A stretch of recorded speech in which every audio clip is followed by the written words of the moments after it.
Assalamu alaikum.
The team here, this is our program.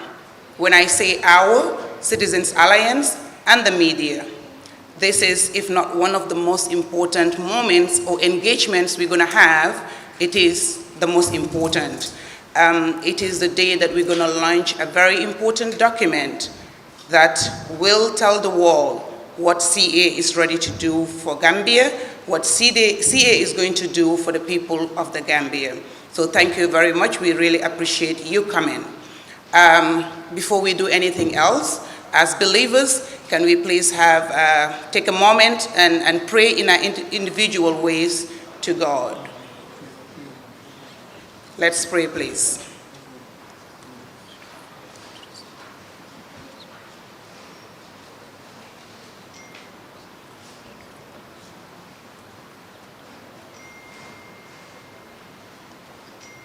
May God answer all our prayers. Amen. I would want us to also take a minute, if you don't mind, to just stand for a minute to remember a brother, a friend, a partner in development, one of our members who was called to glory a few days ago. We know him by Emma. Please.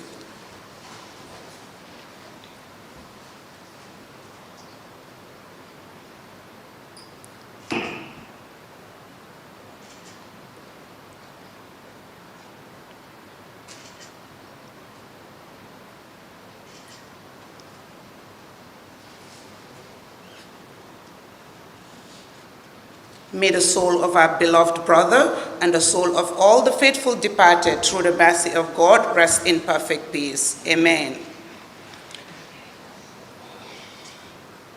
Once again, I thank you all for coming. We appreciate your presence here. Without wasting much time, I want to call on our able chairperson, somebody who's worthy of being a leader, somebody who has guided us, though some will say long, but some will say short. But whatever you call it, we've been able to achieve a lot in 1 year. And that could not have been possible without the guidance, the support, the leadership of the Honorable Dominic Mendy. Please put your hands for Dominic Mendy.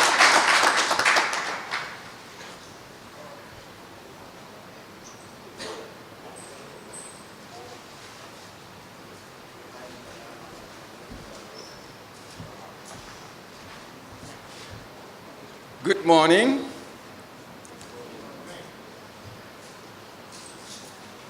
Our party leader and flagbearer, Dr. Ismaila Cisse, members of the CA National Executive Committee, members of CA here present across the country and the globe, members of the press, important partners in the struggle for the positive transformation of this country, distinguished ladies and gentlemen here present and watching from across the country and the world, all protocols duly and respectfully observed. Once again, good morning.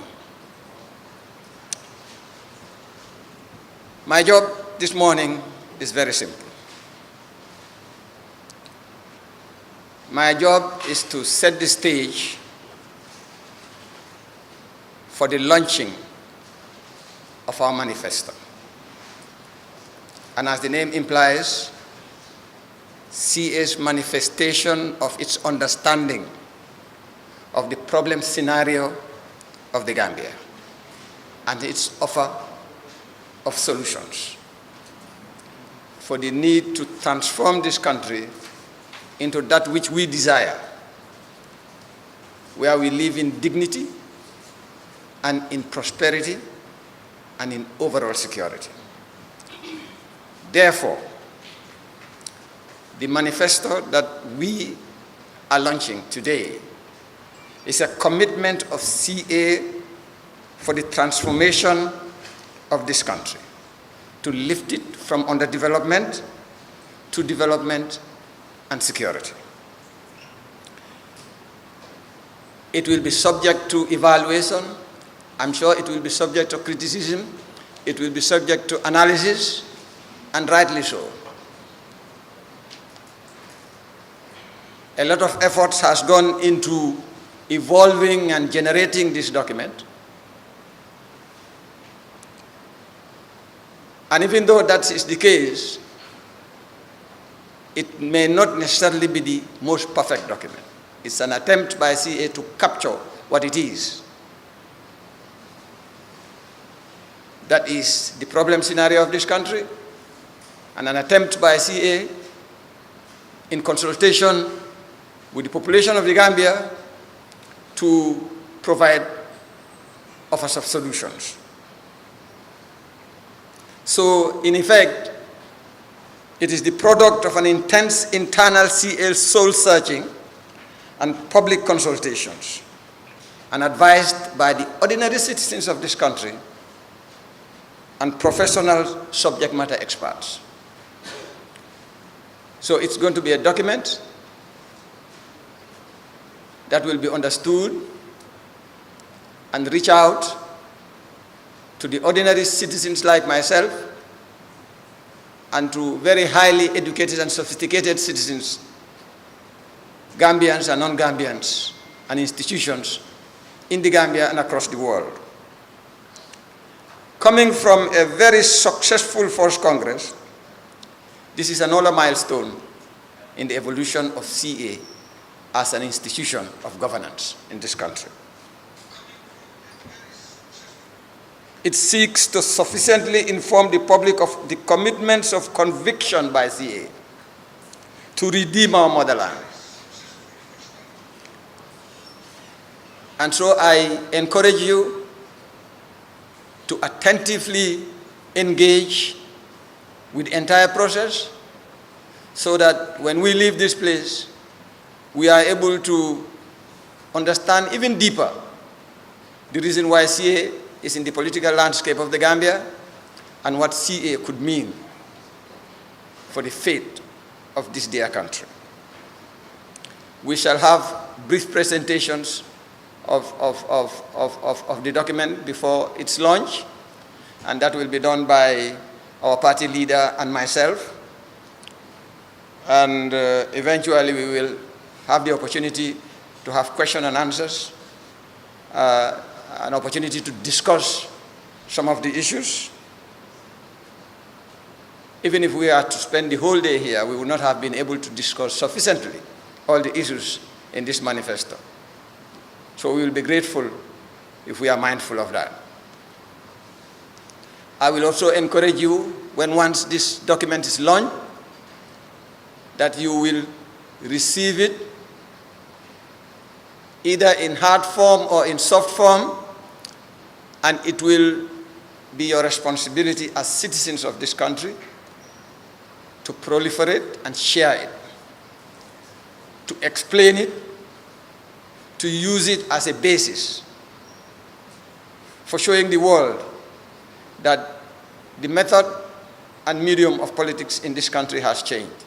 The youths of this country have risen up to the responsibility of ensuring that they take it upon themselves to transform this country into that which they will desire for themselves and avoid all the mishaps that bedevil them now.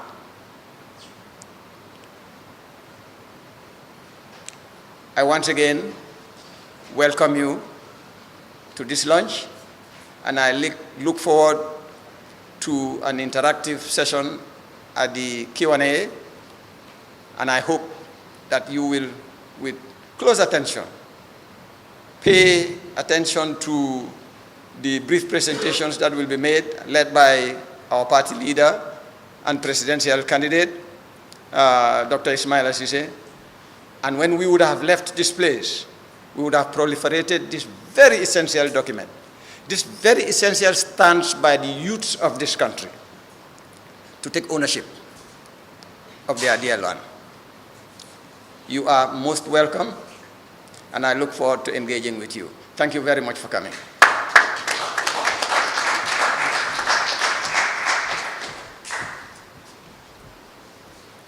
Thank you very, very much, Uncle Dominic, for those insightful,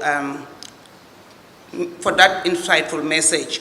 I remember a very great sister of mine, a motivational speaker, a coach, said in one of her books, leadership without influence is manipulation. And everybody will attest that CA has leadership and CA has a leader who has influence. Thus, we are able to get to where we are today. Thank you very much, Uncle Dominic, and we pray that God leaves you to be able to guide and continue to guide us and protect us. Thank you very much. Without further ado, we're just going to move right along. We're going to get to a very, very important part of this day, that is getting into the document that has brought us here today. A document that we call a contract with the people, a contract with you all out here, contract with everybody watching, contract with Gambia and Gambians. That is CA's Manifesto. Just to remind you, Citizens Alliance was founded on the ideals of democracy, civil liberty, economic prosperity, social cohesion, and social justice. Just to remind you. But again, at our Congress last week, we presented to you our flag-bearer, presidential candidate, in no other person than Dr. Ismaila Ceesay.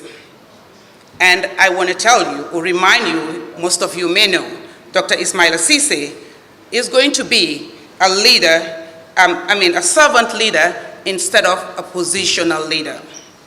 Dr. Ismaila Ceesay will be a person that you can trust to lead this country to where it needs to go. When we're developing our manifesto,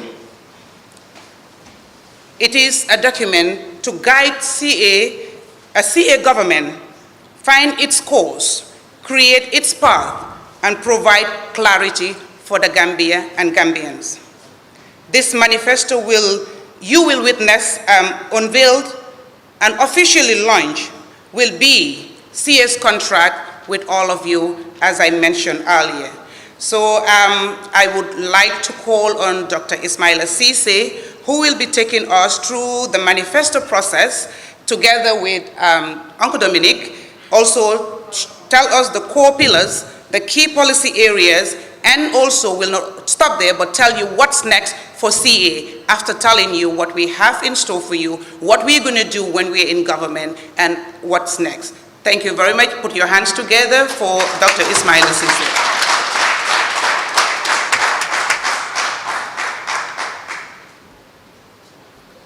everyone.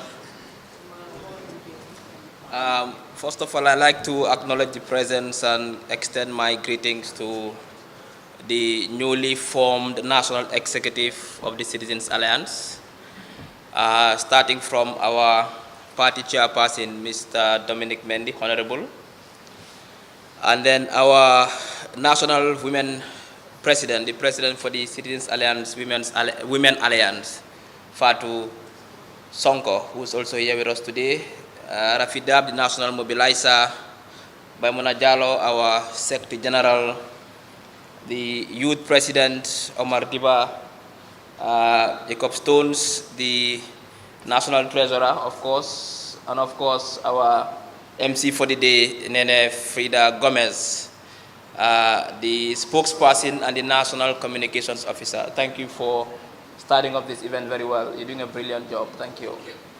I thank all those who are here today, the media in particular. You've been a friend to CA, and we hope this relationship will continue for eternity.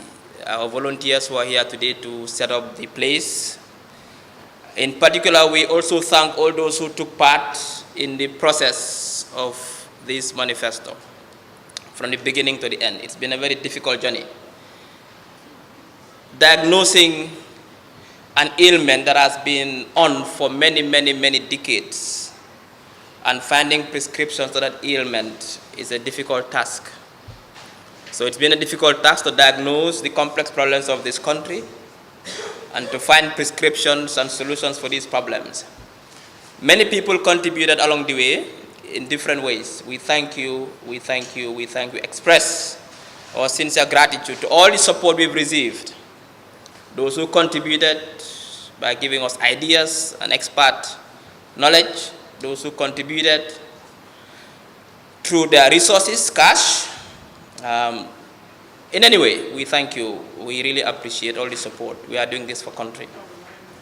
Today we are going to unveil our contract with the Gambian people. Obviously, if you want to govern, there's a reason why you want to govern. We don't want to govern just for the sake of governing. We want to govern because we want to serve our people. This manifesto highlights how we want to serve our people. How do we want to do it? So therefore, we'll start with how the whole process started, obviously. When we established CA and we started discussing the solutions to the many problems of this country, we thought that it wasn't wise for Dr. Ismail Assise to think that he knows all the problems of this country. Therefore, he would just sit in his office and come up with the solutions on his own, thinking that these are the right solutions. No. We want to have a consultative process whereby each and every Gambian will take part in this entire process. So therefore, it was a very long, complex process which led to the document we are unveiling today. It started at Ocean Bay. Do I need to be on the... Stand on the other side. Okay, then I think I'll just stand here. All right, it started at Ocean Bay. We had a consultative meeting where we discussed what are the pain points, what are the challenges. Two issues were very important during this discussion. How do we solve today's complex problems and anticipate future problems that have not existed yet and start finding solutions for them today? Very difficult to balance. Obviously, we have problems today that need to be solved. These are priority problems. Our people must live in dignity. We must solve the problems that are faced in our healthcare sector, the problems on youth unemployment, the problems in education, environment, you name it. Today, we need to solve it. But at the same time, we don't want to lose sight of the fact that the world is moving so fast that in the next 20, 25 years' time, we'll have more complex problems. How do we anticipate those problems now and start finding solutions for them? This was a very difficult task. So basically, when we discussed these things, we cataloged an initial list of challenges we call pain points at that meeting. When we finished that stage, the next thing we did was to ensure that the whole part of the manifesto process was guided by evidence, empirical evidence, obviously. Data is important, scientific data is important. It gives you an idea as to what is happening, what are the trends, the social trends, the economic trends, the industrial trends, demographic trends. So you can get an outlook, both in the short, medium, and the long term, which can guide the whole entire process. So what we did was, we performed a desk review to further research some of these challenges. Why have they even existed? What has previous governments done to solve these challenges? Which of their actions succeeded? Which of them failed? Other governments outside, what is the best practice we can learn from other countries? What are the gaps? What are the opportunities? All these things we try to understand by doing a desk review of all these challenges. After that, we said, okay, we have an idea as to some of the problems that the country is facing and why they emerge. However, the people who deal with these problems on a daily basis, sometimes they themselves know the solutions to these problems. They also understand why they have these problems, so therefore it's important to engage them, to have an idea as to what do they think are their problems and what are the solutions. So we designed a questionnaire to obtain the perspective of citizens about some of these issues. And the data was collected. Once this process was done, this first part of the process, now we have an idea as to what is the problem and what we think is the solution. Next stage is to now get people together to try to build and create this document. Was when we looked for people who are experts in various fields. We solicited CVs from qualified CA members to work on the manifesto. After that, we developed an initial draft of the manifesto. When that draft was created, we also established internal review sub-teams to look at that draft and enhance and give us feedback on that draft. After that, we sought subject matter expert inputs, people who are experts in various fields, the environment, the economy, social issues, infrastructure. Because these people they are experts. They know exactly what's happening in that field. So we sought also their expertise, their input. When that was done, the feedback we got led us to create what we call the final review team, which worked on the final bits of the manifesto. And after that, we finalized the manifesto until we are going to publish. Exciting period.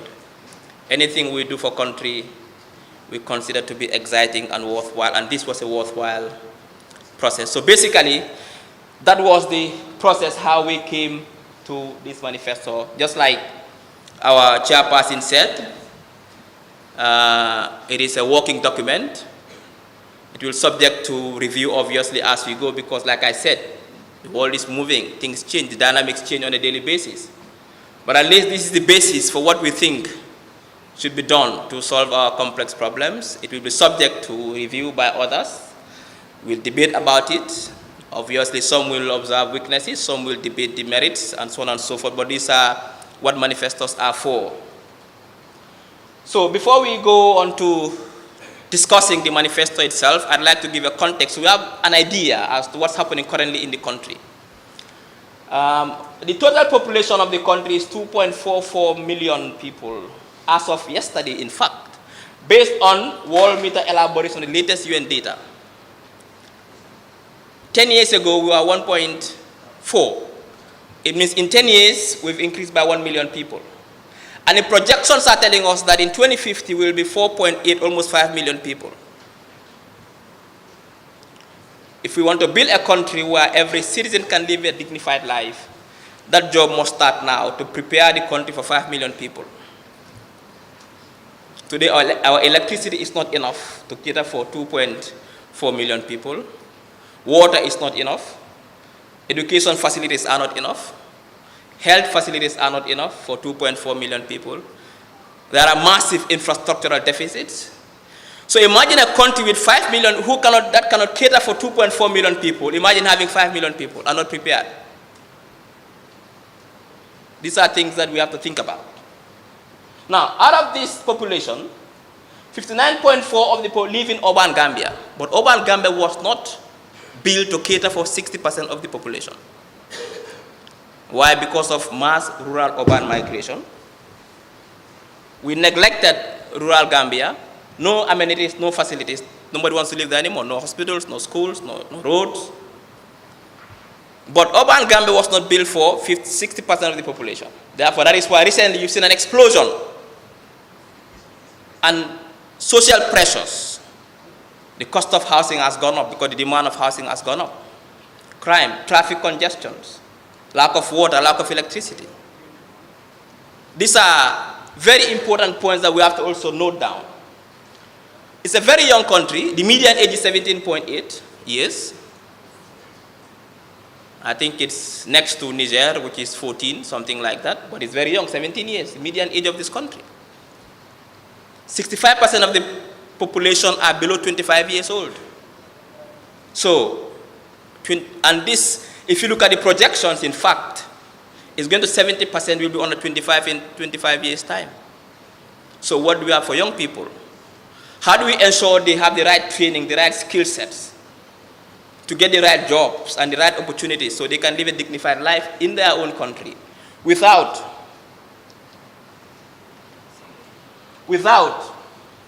making the decision that they want to leave the country by taking the back way? Life expectancy is 60.9 for male and 62.84 for female. In more developed countries, it's roughly 80 years, 83 years. We want our population to live longer. Why should we die at 63? It means if we have to go by this, I have only a couple of years more to go, and I'll expire. So how do we change this? How do we ensure our population live longer? Literacy rate is 55.5%. The disparity in terms of gender is serious, 63 for male and 47 for female. This is unacceptable. Unacceptable. Even 55 is too small. If we want to encourage FDI, we must have to ensure we educate the population. We must target 100% literacy rate. That should be the target.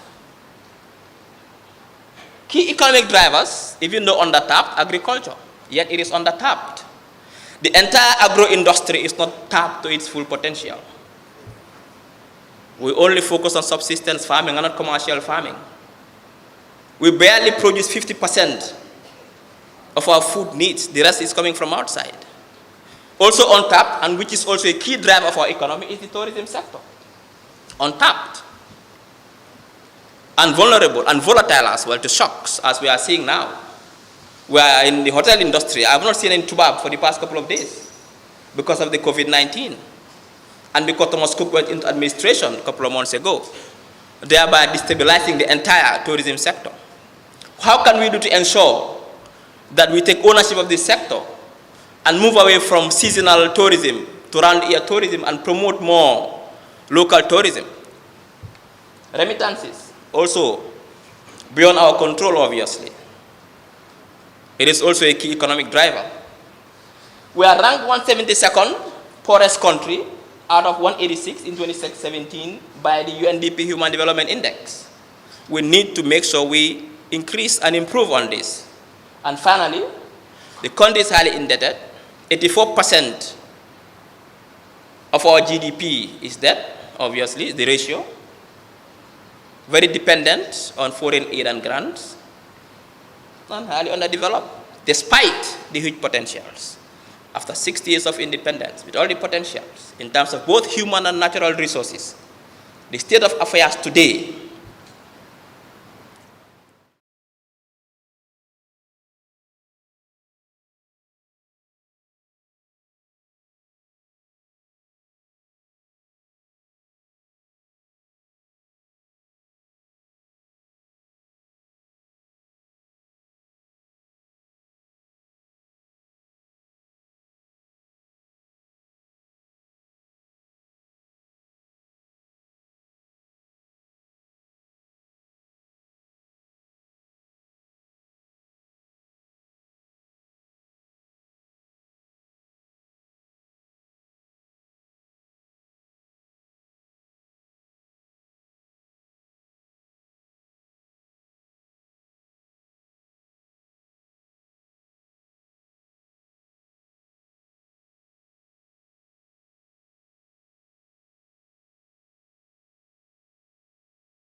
The right institutions to govern this country.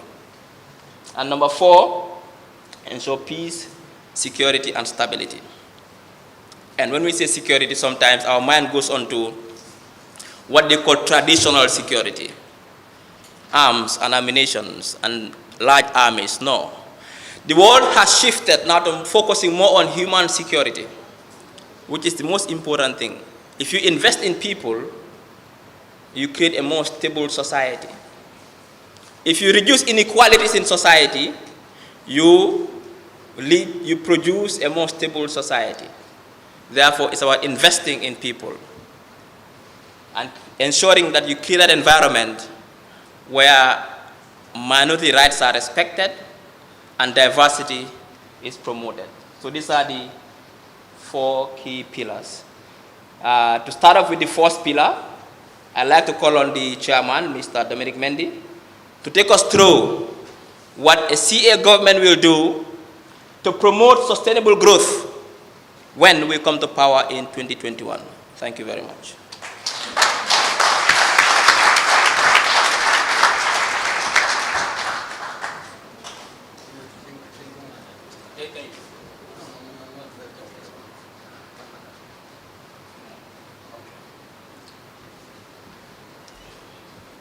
Well, once again, good morning. That's a university professor. I'm not a lecturer, you know. So I do hope that you don't think I am going to deliver a very coherent lecture like the one he's just done, but I'll do my best. Now, let me say this. Let me just go back, if I can, to the core pillars that have been presented by Dr. You see, I want us to just take a few seconds to reflect on these core pillars. Creating economic prosperity. That means we create wealth. We have potential as a nation to build wealth. So we have to take advantage of that potential and build wealth. We have to create wealth. But creating wealth it is alone is not tantamount to prosperity. That wealth has to be equitably distributed so that everybody has access to it and everybody benefits from it. Oh, the mic here? Okay. Now, and that's why we are talking about decent jobs. Because jobs are one of the most effective mechanisms of distributing wealth to everybody in society. Now, if we look at these pillars, creating wealth, creating economic prosperity, empowering the Gambian citizenry, promoting good governance, they are outcome pillars. That is, at the end of a period in time, we will be assessed on how much we have achieved these. And our promise is that we will ensure that we achieve this so that the Gambian becomes a dignified person. Now, but the implications are that to achieve this, the hard battle must be fought. There are certain policy areas that we must deal with. And I want us to just locally or ordinarily define the word policy from a non-intellectual perspective. You know, and I want to use one simple word, which is the closest synonym to a policy.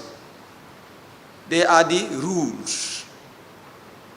Our policies are our rules. For us to be able to achieve those 4 pillars, it cannot be business as usual. The rules have to change. So a CA government will bring change in the structure of government itself and in the way in which things are done. So the policies will change, the systems will. Now, let me just quickly go through this. I'm not going to read everything. I just want you to understand that these are the policy areas, these are the rule areas. And A government that cannot take on change because change is slightly distasteful, and good change usually is not initially very popular. But it has to be done. If it is not, we cannot achieve the outcomes that we have identified, that doctor has identified. So now, sustainable growth. If you build wealth, it has to be wealth that is sustainable. So we have to be able to grow in a manner that that growth will benefit us as a nation. The Gambia, if you look at the Gambia's economic history, it has had pretty relative, appreciable level of growth. When I say relative, if you compare it to other African countries, you know, relatively good. But we've not felt this growth. There is still serious poverty. There is still deprivation and poverty of all dimensions. This is not acceptable. Okay? So some of the activities that CA will embark on will include working with the National Assembly to establish and manage public-private partnerships.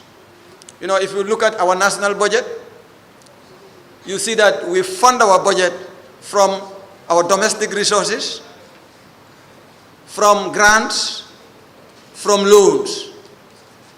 But we have very little FDI into this country. So we have to be able to be creative as a people to attract foreign investment into this country. And we think one step of doing that very effectively is to establish a very effective public partnership program so that it will attract investment into this country, into all the nooks of industry and sectors in this country. Dynamize economic growth, increase economic activity, and generate greater public revenue potential and private revenue potential. Again, we will create, say, 75,000 jobs for skilled workers, especially the youth. And we are talking about our first stint in government, the first 5 years, if we are elected into office. We will create an enabling environment for small businesses. Remember, you know, if you look at this country, big businesses, you can count them. You know, I was involved in one research looking at how to establish a capital market in this country. And the research was looking at public liability companies. And at that time, there were only about 5. 99.9% of businesses in this country are small, medium enterprises. So if you really want to touch the lives of people, you have to ensure that these businesses feel your presence as a government. Okay? And in the process, we will partner with Gambian producers to develop the right policy mix, you know, to be able to exploit trade and growth opportunities. This country is a small country, and it is technically a landlocked country. I'm sure you understand what I'm trying to say. We only have openings to the world from the sea. And if we want to attract significant investment, foreign investment, into the various sectors of our country, we have to be able to assure the investors that there is market potential. When they produce, they will be able to sell their product. The market will exist. That is not readily available today because there are a lot of bottlenecks, even reaching our neighboring market or even the market just immediately beyond our neighbors. So that's one thing that a CA government will ensure, and we will galvanize those wanting to reorient towards fast-growing markets or export imports. So we'll improve productivity and commercialization of the agricultural sector, because you see, agriculture is one of 3 sectors which Doctor has indicated that they are the drivers, current drivers of economic growth. It's agriculture, it's tourism, it's remittances. The question really is this desirable? He's also explained to us that two of them are very vulnerable. Vulnerable to the extent that we are not in control, tourism and remittances. Because of COVID, we are not getting as much remittances as we used to get. If they are unemployed where they are, they cannot remit. Because of COVID, tourism has technically come to an end. So do we want to run a country that depends on sectors with this level of volatility? And that's where CA is. That's why CA, with its ingenuity and ability to mobilize knowledge and skills from across all Gambians in all walks of life, within the domestic economy and abroad, will ensure that we redefine the mix of the drivers to constitute an element of mix that is very environment. So, and you know, we are going to restructure the agricultural sector, increase investments in farm and manufacturing infrastructure, invest in scientific research. These are all the things that a CA government will do. A CA government is going to be a government whose policies, in order to be able to achieve those outcomes, will be a result of properly thought out and consulted Gambian solutions to their problems. Of course, that is not to say that we do not entertain external assistance. We certainly do. But we have to do our work first and be assisted. Assistance cannot convert to the raison d'etre of how you survive. Then you have no survival line. So, continuing sustainable growth. So we are going to ensure food security. And what a CA government will do in this respect includes committing to increasing the budget allocation for agriculture in accordance with the Maputo Declaration. Today, I mean, was it last year? Last year, the allocation to agriculture was less than 3%. Imagine. And we say that agriculture is the biggest employer in the country. At a certain time of the year, it employs about 70% of our population. It provides food and livelihoods to most people. And yet, agriculture receives less than 1/3 of what security receives. And security defined in the context of bodily security. Not defined in the context of human security, because then human security would include agriculture. So we will commit, a CA government will commit to offer minimum guarantees to farmers in terms of crop and producer prices at the beginning of each crop season.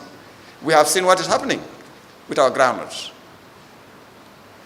You know, if we are not careful in the way in which we plan and execute our economic plans to sustain growth, what will happen is our economy will be a foreign economy. It will be part of an economy of another country rather than our own economy. I hope you understand where I'm coming from.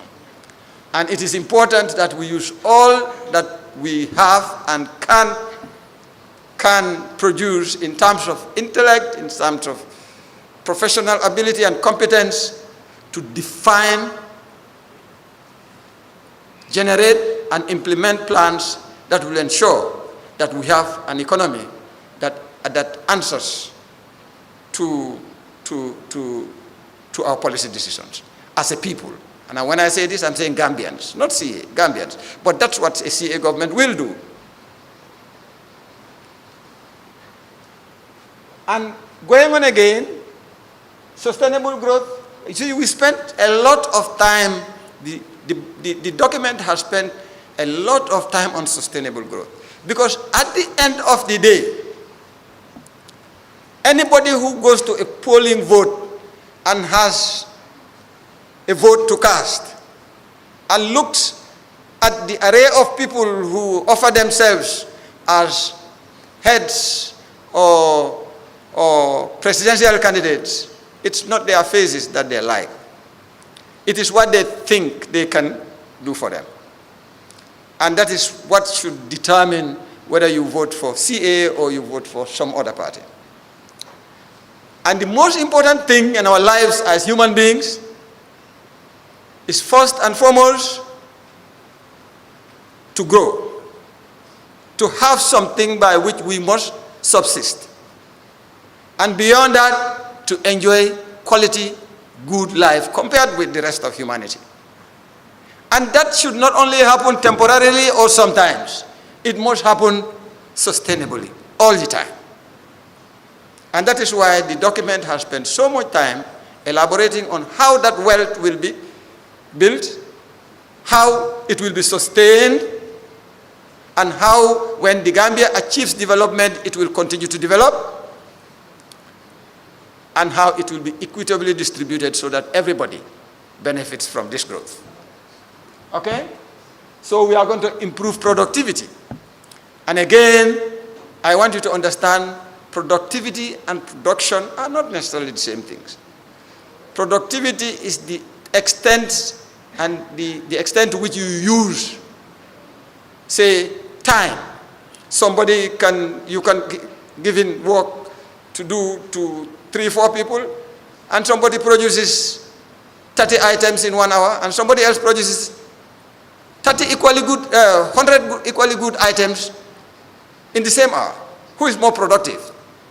The fellow with 100 items in the same 1 hour. So that is exactly what we will do. And I'll give you an example. If you go to Taiwan, I've been in Taiwan 4 times. If you go to Taiwan, we have a larger agricultural land area than Taiwan. But you know, in Taiwan, this room could constitute somebody's farm. Somebody's farm. And his livelihood comes from farming in this land equivalent to the size of this room. But how is that possible? And the person produces as many times, depending on the seasonality of the products, and produce as many times and quantities to the extent that he sells and buys a house, maintains a family, sends children to school and to universities. That can only happen as a result of the optimal utilization of this space to produce the highest level of output. That is what Gambia is supposed to be. And that is what a CA government is going to turn the Gambia into, honestly.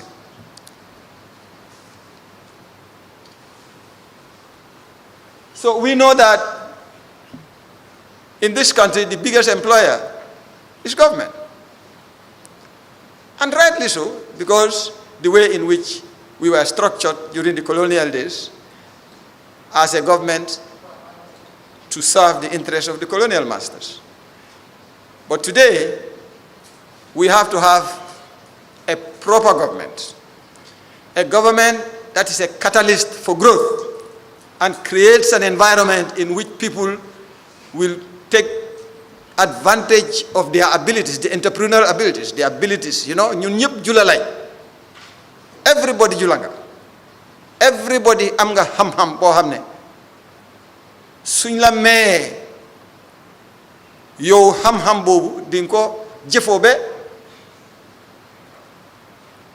yow doo soxla sax pour sa doom su wàccee school wala su jeexalee université mu dem uti liggéey sa nguur ga waaye doolu newul ne liggéey nguur baaxul non liggéey nguur baax na waaye at the end of the day nguur du producer nguur du béy nguur dafa yombal béy dafa yombal jula dafa yombal industrie loolu la nguur di def waaye ñii béy ñii liggéey ñii tax dëkk bi naat dëgga mooy ñun waaye nag bala loolu di xew nguur yombal ñu ko nguuri CA loolu laa def okay. And then we as a CA government recognize that as a people we are either male or female. We are going to be really very gender sensitive in that. And we know also, and we recognize, that in order for us to achieve those policy outcomes, we need to use one of the most productive resources in this country and is the female resource. Go anywhere, you find them there. And they work like they will not, there is no time to work tomorrow. So in order to be able to do that, in the interest of those women and in the interest of the country, in order to build sustained wealth generation and equitable distribution, a CA government will sensitize the role of women in the economic development of this country. They have to. Otherwise, we have not started as a nation. If women are outside of the development planning and the development perspective of this country, then we have not started thinking about how to live and sustain ourselves as a country. So we will, in the process, establish a Women in Leadership Development Program and set inclusion quotas for key leadership positions in government and private sectors. Women will be present in every key leadership position so that we as a nation are able to benefit from this reserve of expertise and energy, which is called female energy. Okay? And then we redesign and rebrand tourism. Tourism is good, and every country benefits from tourism. You know, when you are talking about America, people would normally not talk about tourism. But you know, if you go to any city in the US, tourism is one of the main things that provides, I mean, just go to New York. You know, you see groups of people, Chinese, Japanese, Africans, Koreans, you know, people from all over the world going to different places in New York. And you know, if you imagine the volume of people who go in and out of those places of New York, and that's the same with every other city, and you imagine the amount of wealth created as a result of those people coming in, staying in hotels, eating out of restaurants, shopping and taking, it's just a mover of the wheels of economic development. And so we have to now, as a CA government, we will rebrand tourism. Tourism will continue, beach and sun tourism will continue to be very important because we have it. But then we have a lot to offer elsewhere. Rural tourism. We also have a lot to offer domestic tourism. There are a lot of people who because they have not been born in the provinces, hardly know beyond Brikama. And there are a lot of things to enjoy in Bashe. There are a lot of things to enjoy in Soma. You know, you just have to go there. You know, if you go to Pasimas, you know, Fatoto, and you cross the bridge, you know, to Pasimas, and you go into those areas and go to the Sami Pachonkes, this is a beautiful country. So domestic tourism itself is an untapped potential, which we will encourage. But you know, for somebody to be able to say, I'm going on vacation to Bashe, he has to be able to say that when I come back, I'll find food in my house. So sustainable growth, sustainable development is what ensures that people, like Ismaila has said, will be paid decent wages and the wages that are able to sustain them and give them an opportunity to choose to go out and enjoy themselves with their families or increase and enhance the experiences of their children by letting them know their country. So again, in order for us to achieve those outcomes, it is important that the civil service is reformed. The civil service is the arm of government that facilitates the operations of government. It includes what is supervised by the PMO, the Personnel Management Office, but if you expand it a bit more and call it public service, it includes even the state-owned enterprises. But for any country to be effective, the civil service has to be very effective. And so our government, a CA government, will ensure institutional effectiveness. That is, that every institution in the civil service will be built and structured in such a way that it will take the right decisions at every point in time.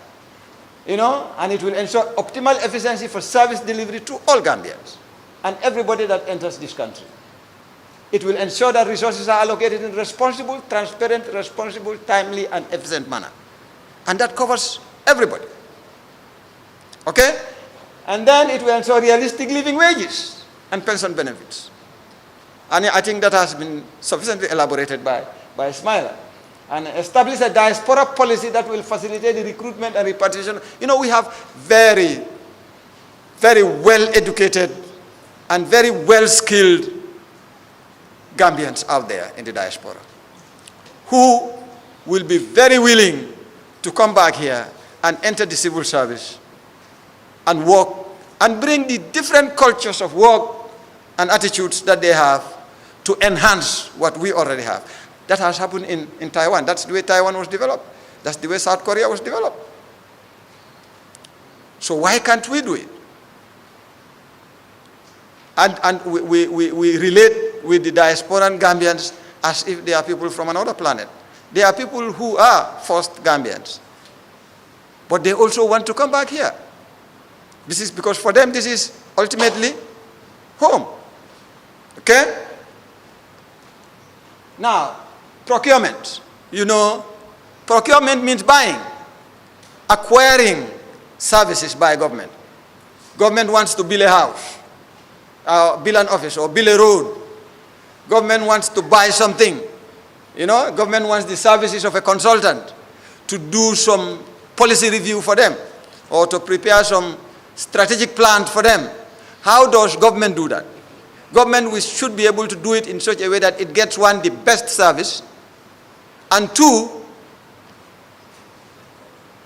the service with the lowest cost possible for that best output. That's what government. So in order for that to happen, because what that does, it reduces the cost of operation of government and frees resources for other more important things. So what a CA government will do is it will regulate and harmonize public procurement processes. And that's why I say these are the policies, these are the rules. And the implications would be that there will be institutional reviews, and institutional changes in the public procurement systems. So it will review and implement an effective procurement system to create optimal, transparent, streamlined methods to buy goods and services. And it will establish procurement vehicles to reduce administrative acquisition costs. So, and to ensure equitable awarding of contracts. And, the CA government is sensitive to the fact that we have businesses. And these businesses need contracts because that's the way businesses grow. Rural businesses, women in business, startup businesses, youths in business, business owned by differently abled persons. But then, it's not going to be a handout to them, but they would have had the capacity. But the system to ensure that they have access to those contracts and also participate in the economic growth will what CA will establish in its new procurement outfit. Very soon we will cover it.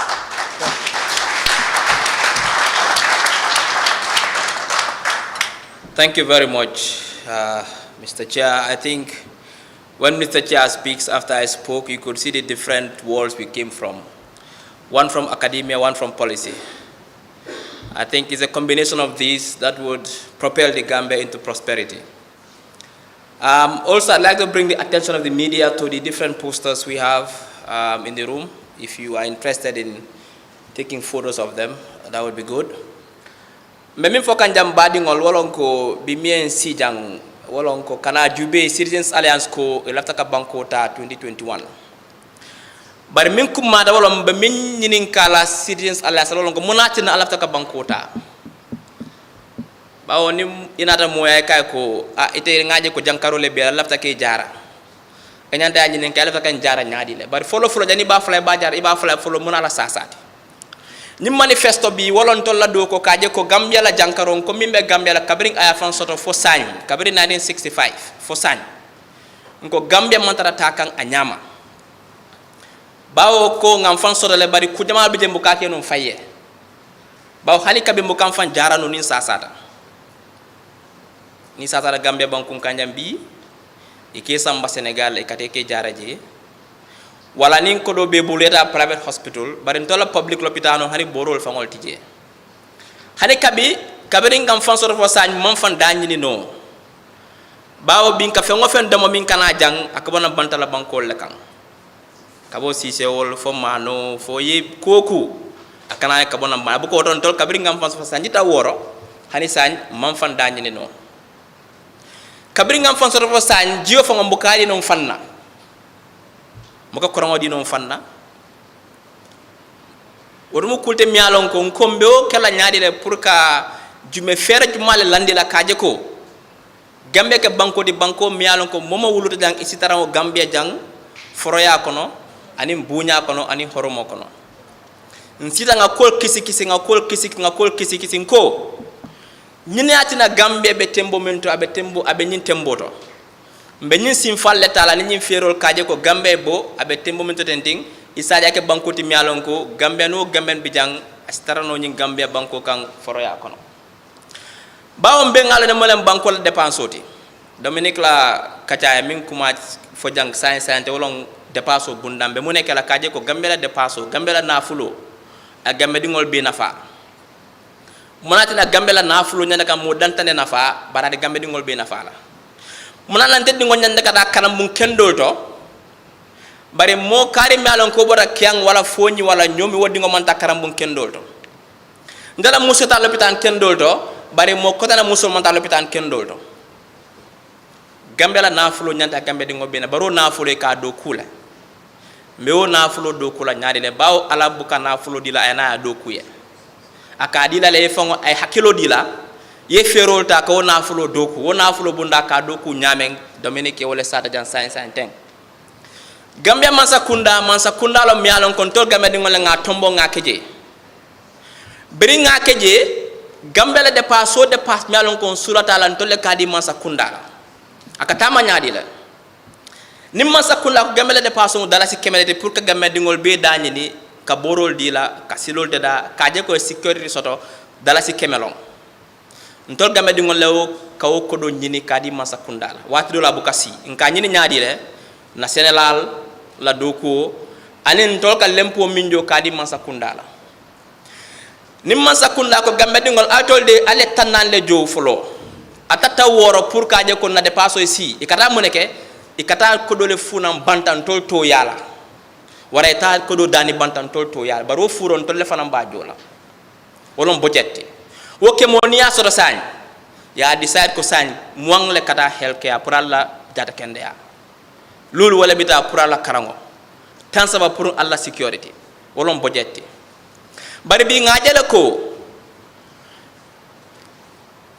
min kamin dani anin kamin fu wala siatan tol fan kamin doku andu nga sembo so de pour ka doku pour se min doku no woy sian kamin fu anin kamin dani wo ferol Dominique wala landi jambi kabo agriculture seno bunda nyanda kam nek fu kaje ko seno nyinga doku isaja si Gambia nafa kata tourism kaje ko amanke ko kafo ko April ning November ni April do no bari sango be anin fanan kaje ko si bono jangara basse ngara tourisme yala je nina dimbayal wala ngara foñu wala ñomi amanka ko tourisme nak tubabol droyena ko bobantal banko kan kala bari nte fon si wuli weekend killing ngom madu ngara basse ngata ke tourisme tije wala moy bonam basse ena akakana ke tourisme tijang anin ku koten nul saka seno bunda famo mbakela nyaare le pour kaje ko nga fe ngofen sene jang nga do ku jang ay nafa jang monana na tiyo nyanda ka wa fi bantala banko kan bari tiyo mantol nafa makeno tuloti na si kilo munana makeno mayonnaise solti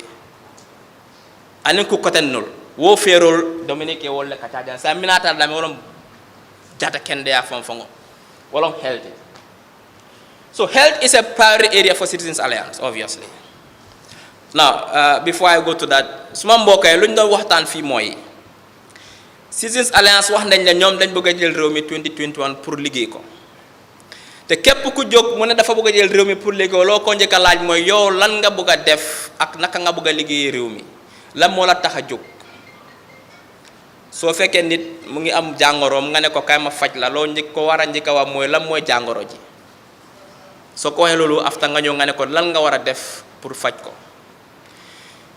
ñun manifeste bi mooy ñun suñ gestu buñ def si lu tax Gambia ba léegi mënut a dem kanam depuis bu ñu amee suñ bopp ba léegi lépp loo xam ne ñun dañ ko fee soxla daf dee ñëw jógee si biti mu ñëw si réew mi fekk ñu fii nii ba léegi mënuñoo dundal suñ bopp parce que lu ñu fi lekk rek tey si biti la dee jógee maalo mi nga xam ne ñun loolu lañ yaakaar loolu la ñoo lekk bés bu ne biti la dee ñëwee mu ñëw fii nii te ñun mun nañoo ji suñ maalo fii ñu lekk ko ba suur lu si des ñu jaay ko si biti waaye déedéet léegi maalo yi si biti la dee jógee ba léegi suñ feebaree mënuñoo faj suñ boppa parce que ku feebar tey yi da nga dem Sénégal wala garab sax amut mënuñoo defar suñ garab yi boppa feebar yoo xam ne sax ñun loolu moo ñu sonal sax mënuñoo am garab pour feebar yooyu noonu si biti lañ ko yaakaaree ndox sax mënuñ koo jox suñ bopp parce que léegi ñu bari fi amuñ ndox seeni dëkka ak seeni jumtuwaay amuñ courant bu doy yoon yi mutuñ léegi ñun ñu ne Citizens Alliance lan lañ war a def pour gis ne képp koo xam ne Gambian nga fii nga juddoo si réew mii nga yaroo fii màggee fii si teraanga ak si ngor ak si sutura parce que luñ soxla yépp pour am façon réew boobu yàlla mee nañu ko dafa des si ñun léegi yan façon pexe la ñuy war a teg luñ tëddal si xam-xam pour liggéey réew mi pour suñ ndaw yi ñu mën a nekk si réew mi mun a tekki si réew mi mooy pexe yooyu noonu yooyu la Dominique Mendy suñ chairman bi la fi teg si wàllu mbéy ñun lan lañ bëgg a def si béy ak si béykat yi pour gis na nekkuñ di béy rek di jaay waaye di béy luñ béy ñu def ko si yoo xam ne dañ ko fee soxla su boobaa loo xam ne rek dañ ko fi soxla muy mayonnaise muy ketchup loo xalaat loo xam ne soxla nañ ko fi ñu mun ko fi defar fii nii lu des ñu jaay ko si biti si wàllum tourisme bëgguñoo am tubaab bi di ñëw rek waa ñu ni neen tamit ñu dem touriste mun naa dem ñëw mi ma dem nekka touriste foofu maa suma joboot waa ñu mun naa ñëw Bakaw nekka touriste fii nii soo pexe yu la Dominique doon waxtaan fii nii tey pour gis ne Gambia nekk la réew boo xam ne moom na boppam moom sa boppa du am flag ak national anthem ak tour ne Gambia la waaye moom sa boppam mooy loo xam ne da nga ko soxla sa réew sa joboot soxla na ko nga mun koo defal sa boppa nga mun a faj sa soxla boppa kilifa bu dem ba mag am juróom fukki at mun loo dundal sa boppa mun loo faj say doom mun loo jàngal say doom mun loo fay sa courant yi kër bañ la coupé courant mun loo fay ndox bañ la coupé ndox yow kilifa googu war ngaa seetaat sa boppa kon ñun Gambie léegi war nañoo seetaat suñu boppa te chaque at ñu dem Makati Square di màggal bés bu ñu ooyee bés bu ñu amee suñu boppa waaye lu ñu màggal man loolu laa xamul parce que amuñ dara lu ñoo màggal ci réew mi. From there we come to health. The Englishman said a healthy nation is a wealthy nation. We've seen that one of the reasons why we are doing so poorly in the Human Development Index is because we have invested so little in healthcare. And if you look at the budget. So what we would do as a government is to assess and synchronize current health sector plans and policies with CA's broader national development agenda. Like I said, CA is not only going to have a short-term development agenda, but a long-term development vision, a master plan for this country. I said looking at the social, even look at the health trends. Today, most of our ailments in this country are heart diseases, high blood, diabetes, and so on and so forth. What kind of ailments will we have in 25 years' time? We need to be able to know. The research will tell us that the way trends are going in 25 years, this is how things will be. So we must have a healthcare strategy. What is our healthcare strategy?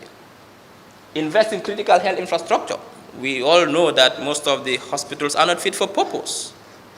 Our ambulances are not fit for purpose. They are sick vehicles. Ambulances, when they come to pick you up, they must be giving you treatment at that spot before they reach the hospitals. We must invest in infrastructure, obviously. and include equipment, obviously, proper equipment, CT scans. It pains me that I see people running around begging for blood. Somebody is dying at RVTH, blood O+, can somebody help? We don't even have a proper, well-equipped blood bank that can ensure constant supply of blood to those who need it. Transportation, ambulances. Sometimes people die in this country of preventable deaths. We have an accident on the road to Kiang. On that road, there is no emergency services in this country. You have to rely on a gele-gele to transport you to the next hospital. Before you reach the hospital, you don't have care, you die on the way. This is preventable. So we are going to invest in infrastructure to ensure that there are proper systems and processes, and also provide initiatives for the staff. Increased provision of safe maternity services that include antenatal care. That when a woman is expecting, from the day it is known that she's expecting to the day she'll deliver, there'll be constant care to ensure both the woman and the baby is safe.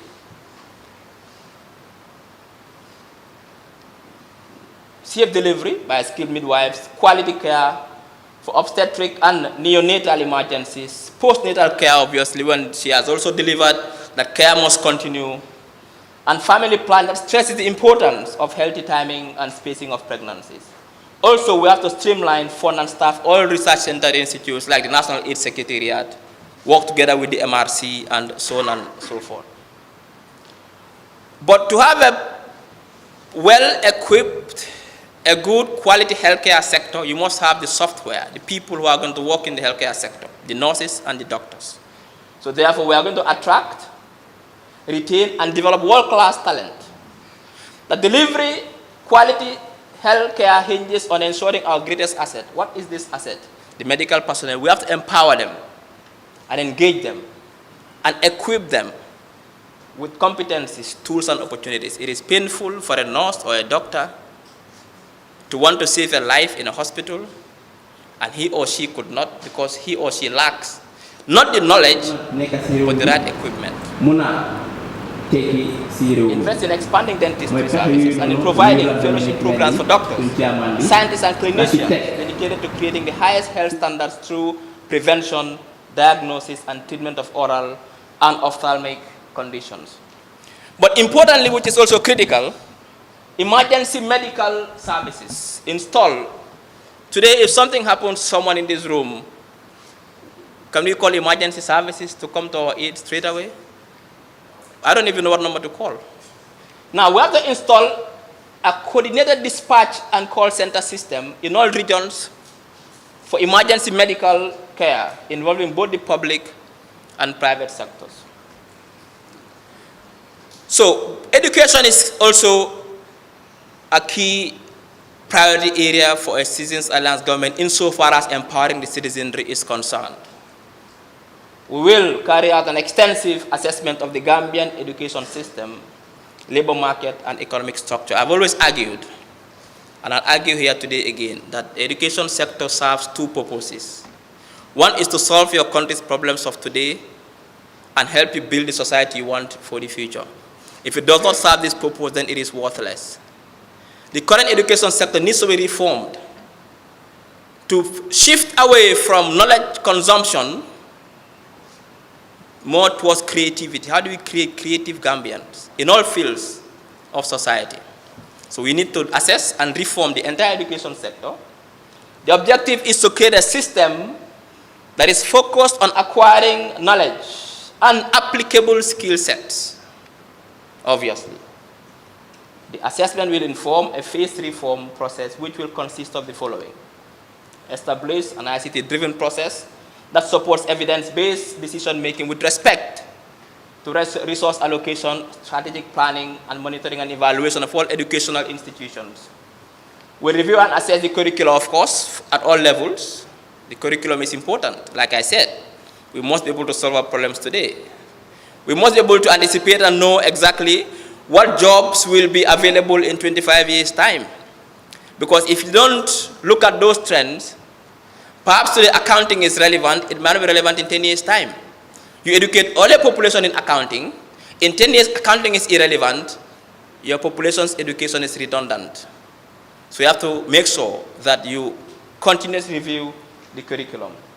We want to increase literacy and numeracy rates among the educationally disadvantaged learners and create a favorable framework for functional adult literacy. Again, like I said, knowledge is key. Even those who are into farming, they need the right knowledge to do farming properly. They need to know exactly what's happening in that sector. So therefore, we'll fund certification programs for all vocational, agricultural, and technical schools to fill labor gaps. We have to understand the labor trends. What does the labor market need?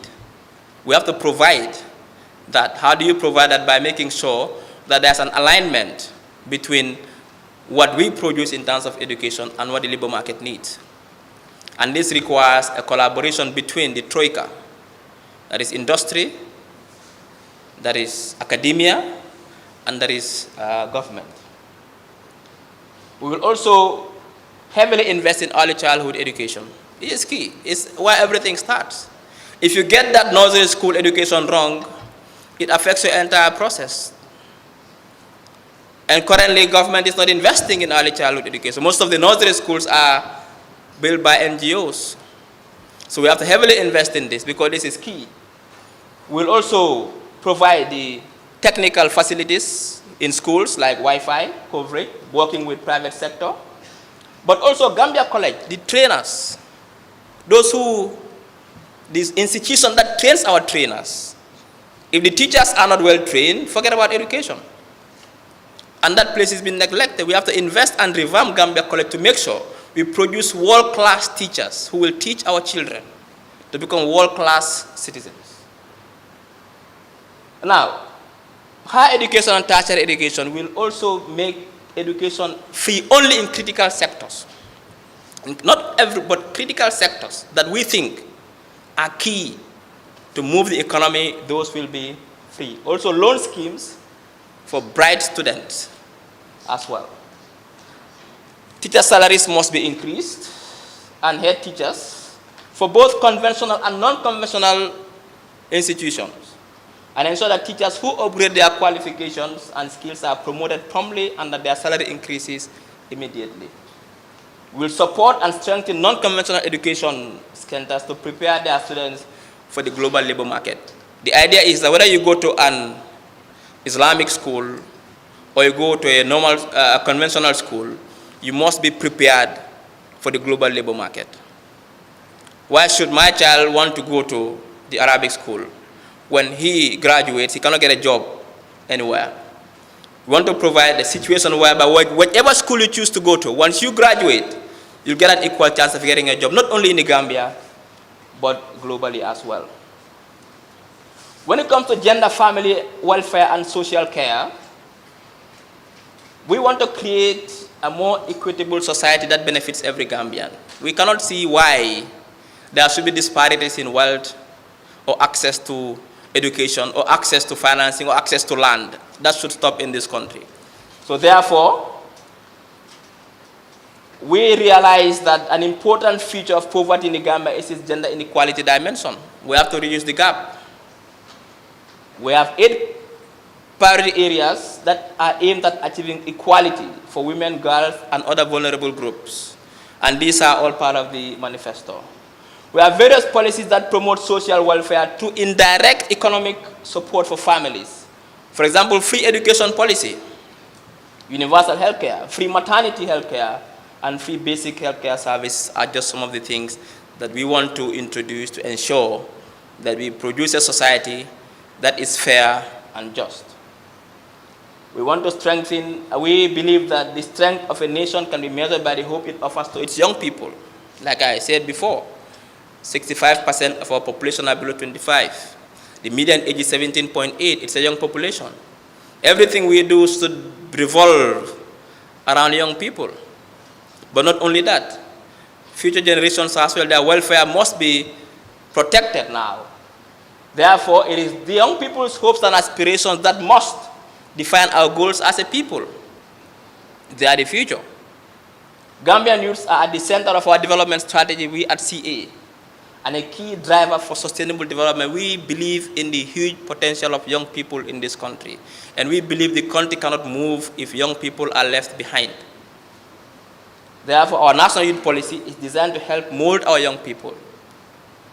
We have to harness their leadership skills, provide quality education for them, offer support to entrepreneurs, especially young entrepreneurs, develop their skills, and create opportunities through social inclusion, arts. We have a lot of talented Gambians who are into arts, but no opportunities to develop those skills and benefit from it. Music and sports. In pursuant of this, CA will focus on the following key 10 areas of youth empowerment, and if you read the manifesto, all these things are there. Thank you very much. Dominic, the area is for you.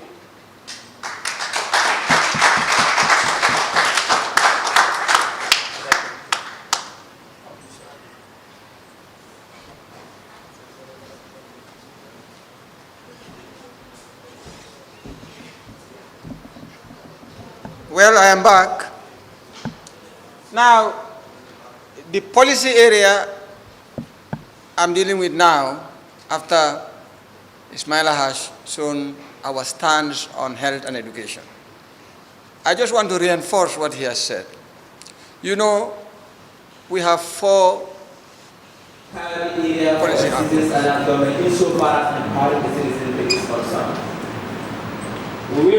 And for us to achieve those, the priority really is to build wealth. We have to optimize the creation of wealth, economic growth, so that we will grow as a country. There will be jobs for people who need the jobs and can do the jobs. There will be opportunities to invest for people who want to invest, ready to invest. And there will be opportunities, an enabling environment for you to be able to access financing and all what is required to undertake investment if you really are an entrepreneur. There will even be opportunities to develop your entrepreneurial capability. So when you create wealth as a nation, that's not the end of the job. You have to distribute the wealth. What Doctor has just done is to show us how wealth is effectively distributed. One of the main mechanisms of really distributing wealth is in education and health services infrastructure. Because this infrastructure ensures, like he's given an example of schools. Why should people be able to send their children to good schools while some cannot send them to good schools? So there should not be a bad school. We should have, all schools should be good schools. Why should somebody with an ailment be able to go to a first-class place and somebody else can only afford a no-class place? There should be an every-class place, so that when you wake up and you have an ailment, you don't begin to wonder where you go. You go to the next health infrastructure, the closest health infrastructure to you.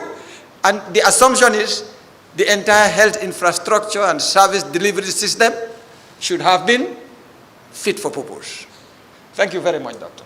Thanks. That I think we need. And that's the way to distribute wealth. You don't pay people salaries to go to a hospital or to go to a good school, but you avail them good schools, either free, as CA is attempting to do with basic education from primary to high school, and for critical skills in tertiary and higher education. So if the schools are there and the schools are affordable and they are available, and every school will be able to provide you with quality education, so it means whether you are rich or poor, we all have access to the same good facilities.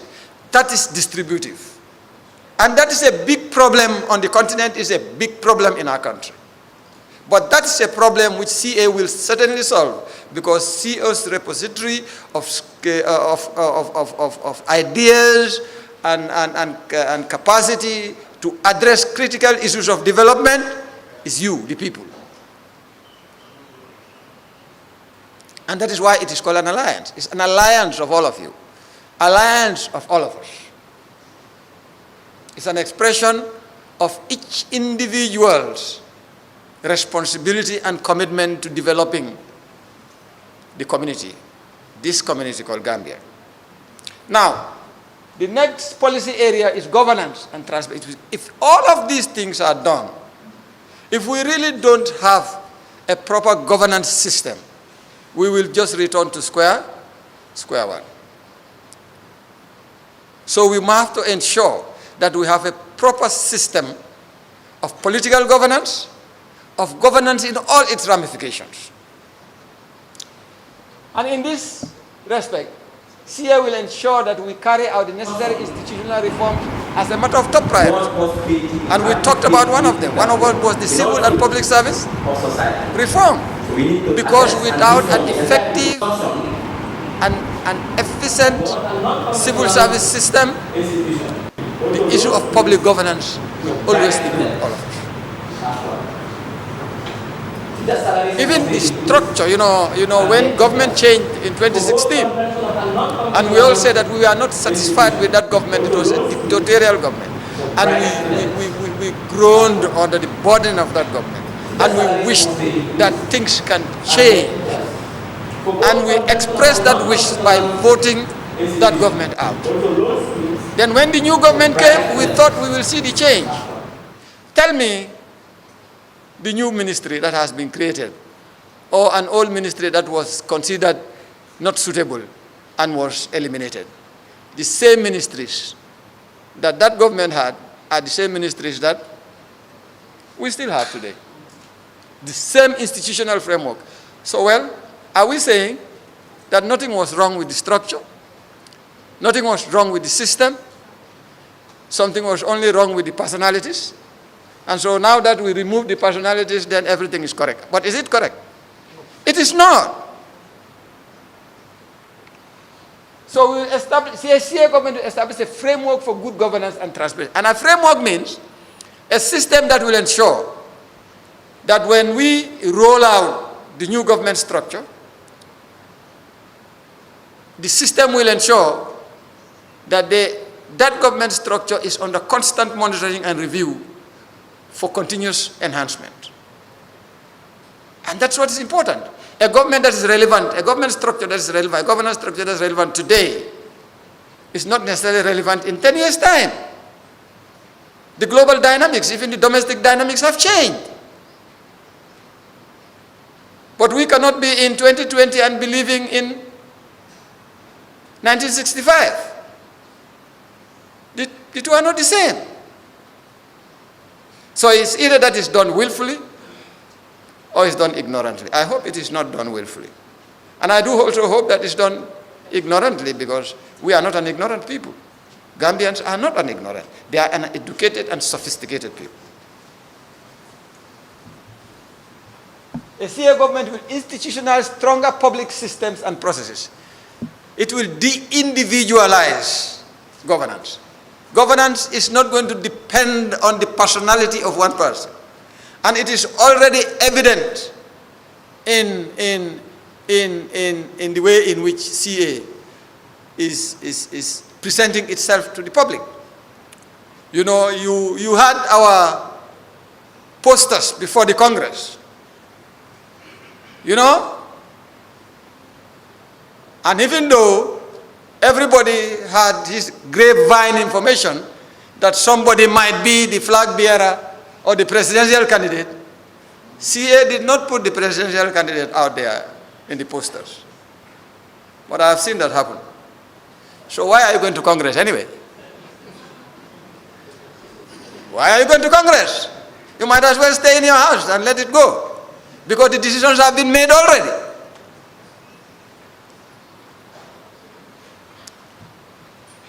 So CA will establish a cost-effective human factor techniques and address political and bureaucratic corruption And the best way to eliminate or actually neutralize corruption is institutional effectiveness and efficiency. Holding people and locking them up, and then others come, they are so related to you, it's difficult for you to lock them up. And in the evening, some people will come, dama ñëwoon si yow, dama ñëwoon nuyu si, xam nga rek diw suma bii la, waaye xam nga dégg naa ne problème bii la am, you know, waaye nga bàyyi sa xel rek noo mën a def. No, these things cannot work. But when they come to you, say, well, wow, li ma mën a def, de dinaa ko def, waaye xam nga moom fii loi fi ne. ñi lee moom lii, ñii ñooy def lii, institution ñooy def lii, so bàyyi xel daal lu mut a def la. So that ñun ñëpp ñu mun a bàyyi xel ñu xam ne dafa am sarta yu ñoo dundee. These are the institutions. So institutionalization and effecting those institutions and making sure there are efficiencies and making sure that there is adherence to established processes and procedures. System-based. And if we have problems with the process, we change them. That's how a society grows.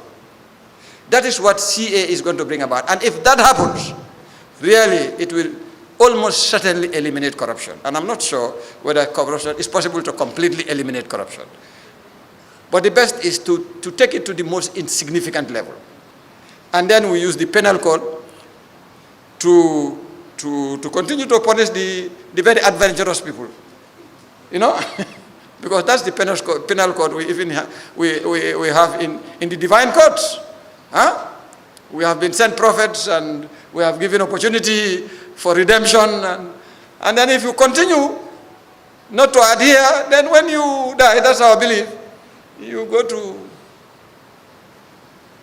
a determination. If the determination is made that you should be penalized using the divine penal code, then you know, danga dem si safara. You know, danga dem safara or nga dem adjana. It's a penal code. And that's part of human nature. But you know, heaven is so institutionalized and structured with proper systems that I'm not sure anybody else who escapes into heaven will be able to sin in heaven. You know what I mean? So it's the same thing. You know, if we put all together good structures and good processes and systems and procedures, then it is unlikely that corruption will be an issue. And resources will be available for efficient use in the interest of everybody. So CA government will establish effective foreign policy and strategically engage the diaspora. You know, I was involved in generating an incomplete foreign policy strategy for the Gambia. We started just in 2016, and it was funded by the UNDP. By the time we finished, there was a change in government. We had a new government and a new foreign minister. And so they summoned me, and I went back and I said, okay, this is how far we have gone. We've got to the draft stage. But can I have because, well, the changes that happened was not at the civil service level. Well, the only civil service change was the permanent secretary, but the minister changed. And so I said, can you have these two heads look at this instrument and tell us what they think coming a new government with its own principles and policies. But you know, what we discovered in the Gambia from Sadauda to today is that this foreign ministry is not a foreign ministry. It does not oversee foreign policy. It is a secretariat for foreign policy to the office of the president. And unfortunately, we now understand why foreign policy pronouncements were made by the Secretary General and Minister of Presidential Affairs rather than the foreign minister. I'm not going to call names now. So now, and foreign policy is our relationship with other countries. If I am going to relate with you, I have to find out what it is in, what is in it for me.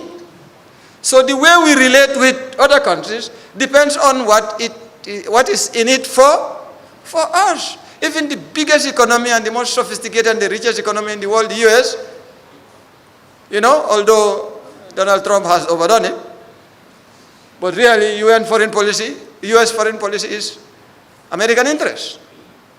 Who are we not to pursue our interests? So the way in which we relate with foreign governments, foreign international organizations, will be on mutual benefit. Mutual benefit.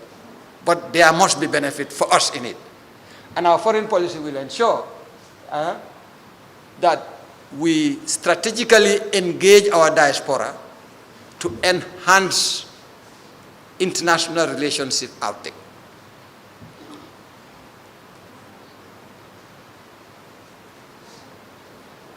Yeah.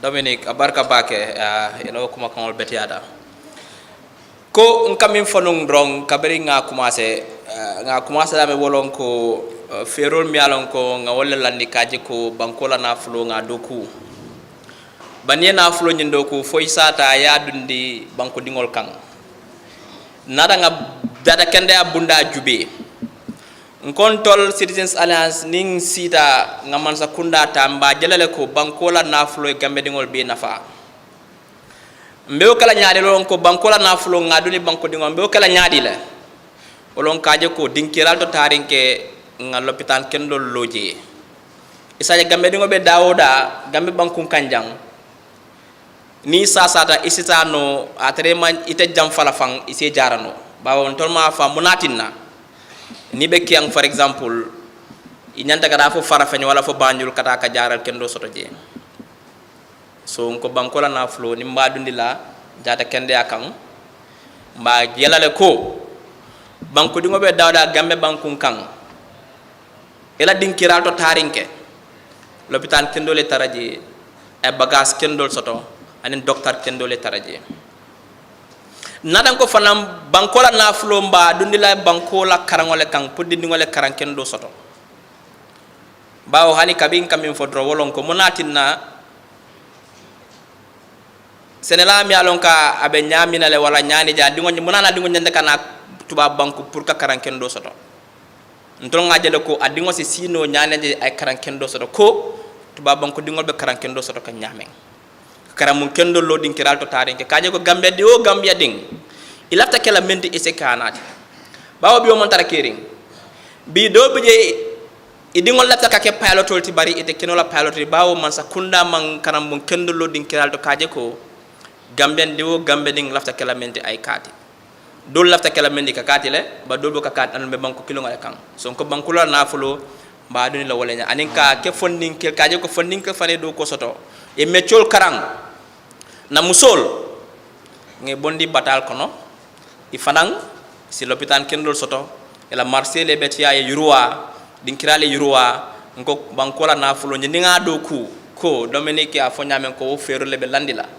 sa mena tale nga dundi banko dingol fango kan comme luñ don wax rek moy ne comme rewmi lu am solo la way fokk ñu liggéey ko way waxtaan lañ si jéego yoo xam ne yooyu lañ war a jël pour liggéey koom-koom bi pour dëkk bi am alal waa alal gi nag foog ñu jël ko na dugal ko si nit ñi naka lañ ko dugalee moo ñu gis ne képp koo xam ne doomi réew mi nga am loo xam ne danga ko soxla képp koo xam ne fii nga juddoo fii nga dëkka di nga am soo feebaree mun nañ laa faj te fekk warloo dem fu sori lu tax ki nekk foo ñi war a dem bee Brikama war a dem bee Farafeñe wala Banjul pour mu mun ko faj su feebaree déedéet foo ñi kiyang fépp foo xam ne Gambia la nekk képp koo xam ne doomi réew mi nga war nga am fu ñu laa mën a fajee place yu sell la am garab yu baax am bagage yu baax am docteur yu baax soo feebaree ñu faj la fekk lu dem fu sori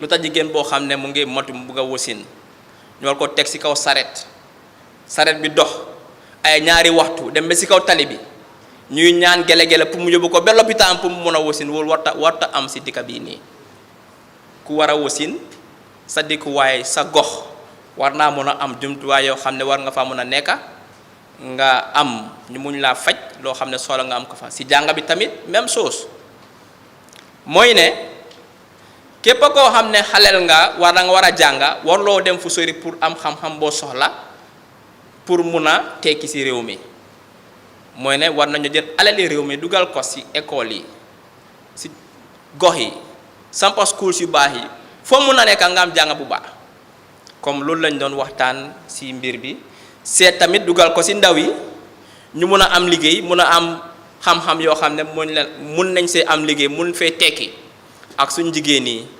ak ñoo xam ne ñoo nekk ci réew mi. You mentioned something very important, Mr. Chair, which is the diaspora. I'd like to emphasize a bit on that. We have to see how we can harness the potential of the diaspora. There's a lot of wealth and knowledge in the diaspora. A CA government will strategically engage and come up with the right policy frameworks to see how we can benefit from the knowledge and the wealth of the diaspora. In our foreign policy, we will focus more on our region, sub-region. Unfortunately, we trade less with Senegal, our next neighbor, and Nigeria than we trade with China and France, which are farther away. How can we create that foreign policy whereby we can collaborate more in the sub-region? Because our people face common threats. The threat the Senegalese farmer is facing in Casamas is the same threat the Gambian farmer is facing in Kiang. Climate change, the same security threats. So the threats are the same, the opportunities are the same, so why can't we work together for the interest of our people? So we are going to come up with a foreign policy which looks more, not only inwards, but at least, like Dominic had said, which will reset our relationship with our neighbors, create an environment whereby we have a more integrated sub-region for the benefit of our people. And you mentioned fighting corruption. We don't want to go into details here because of time, but this is a key component of our manifesto, because we believe that for the Gambia to move, we must fight corruption. We must close the leakages so that the money is repurposed and spent on social projects. So peace, security, and stability, after all, if you have the right policies in place, the right systems, the right processes, the right ideas, you generate the wealth, obviously. That wealth you invest in people, in infrastructure. If there is no peace and stability, all that is worthless. So therefore, one of our key, in fact, I think it is our final pillar, is to ensure we design the right policies to ensure that peace, security, and stability reigns in this country.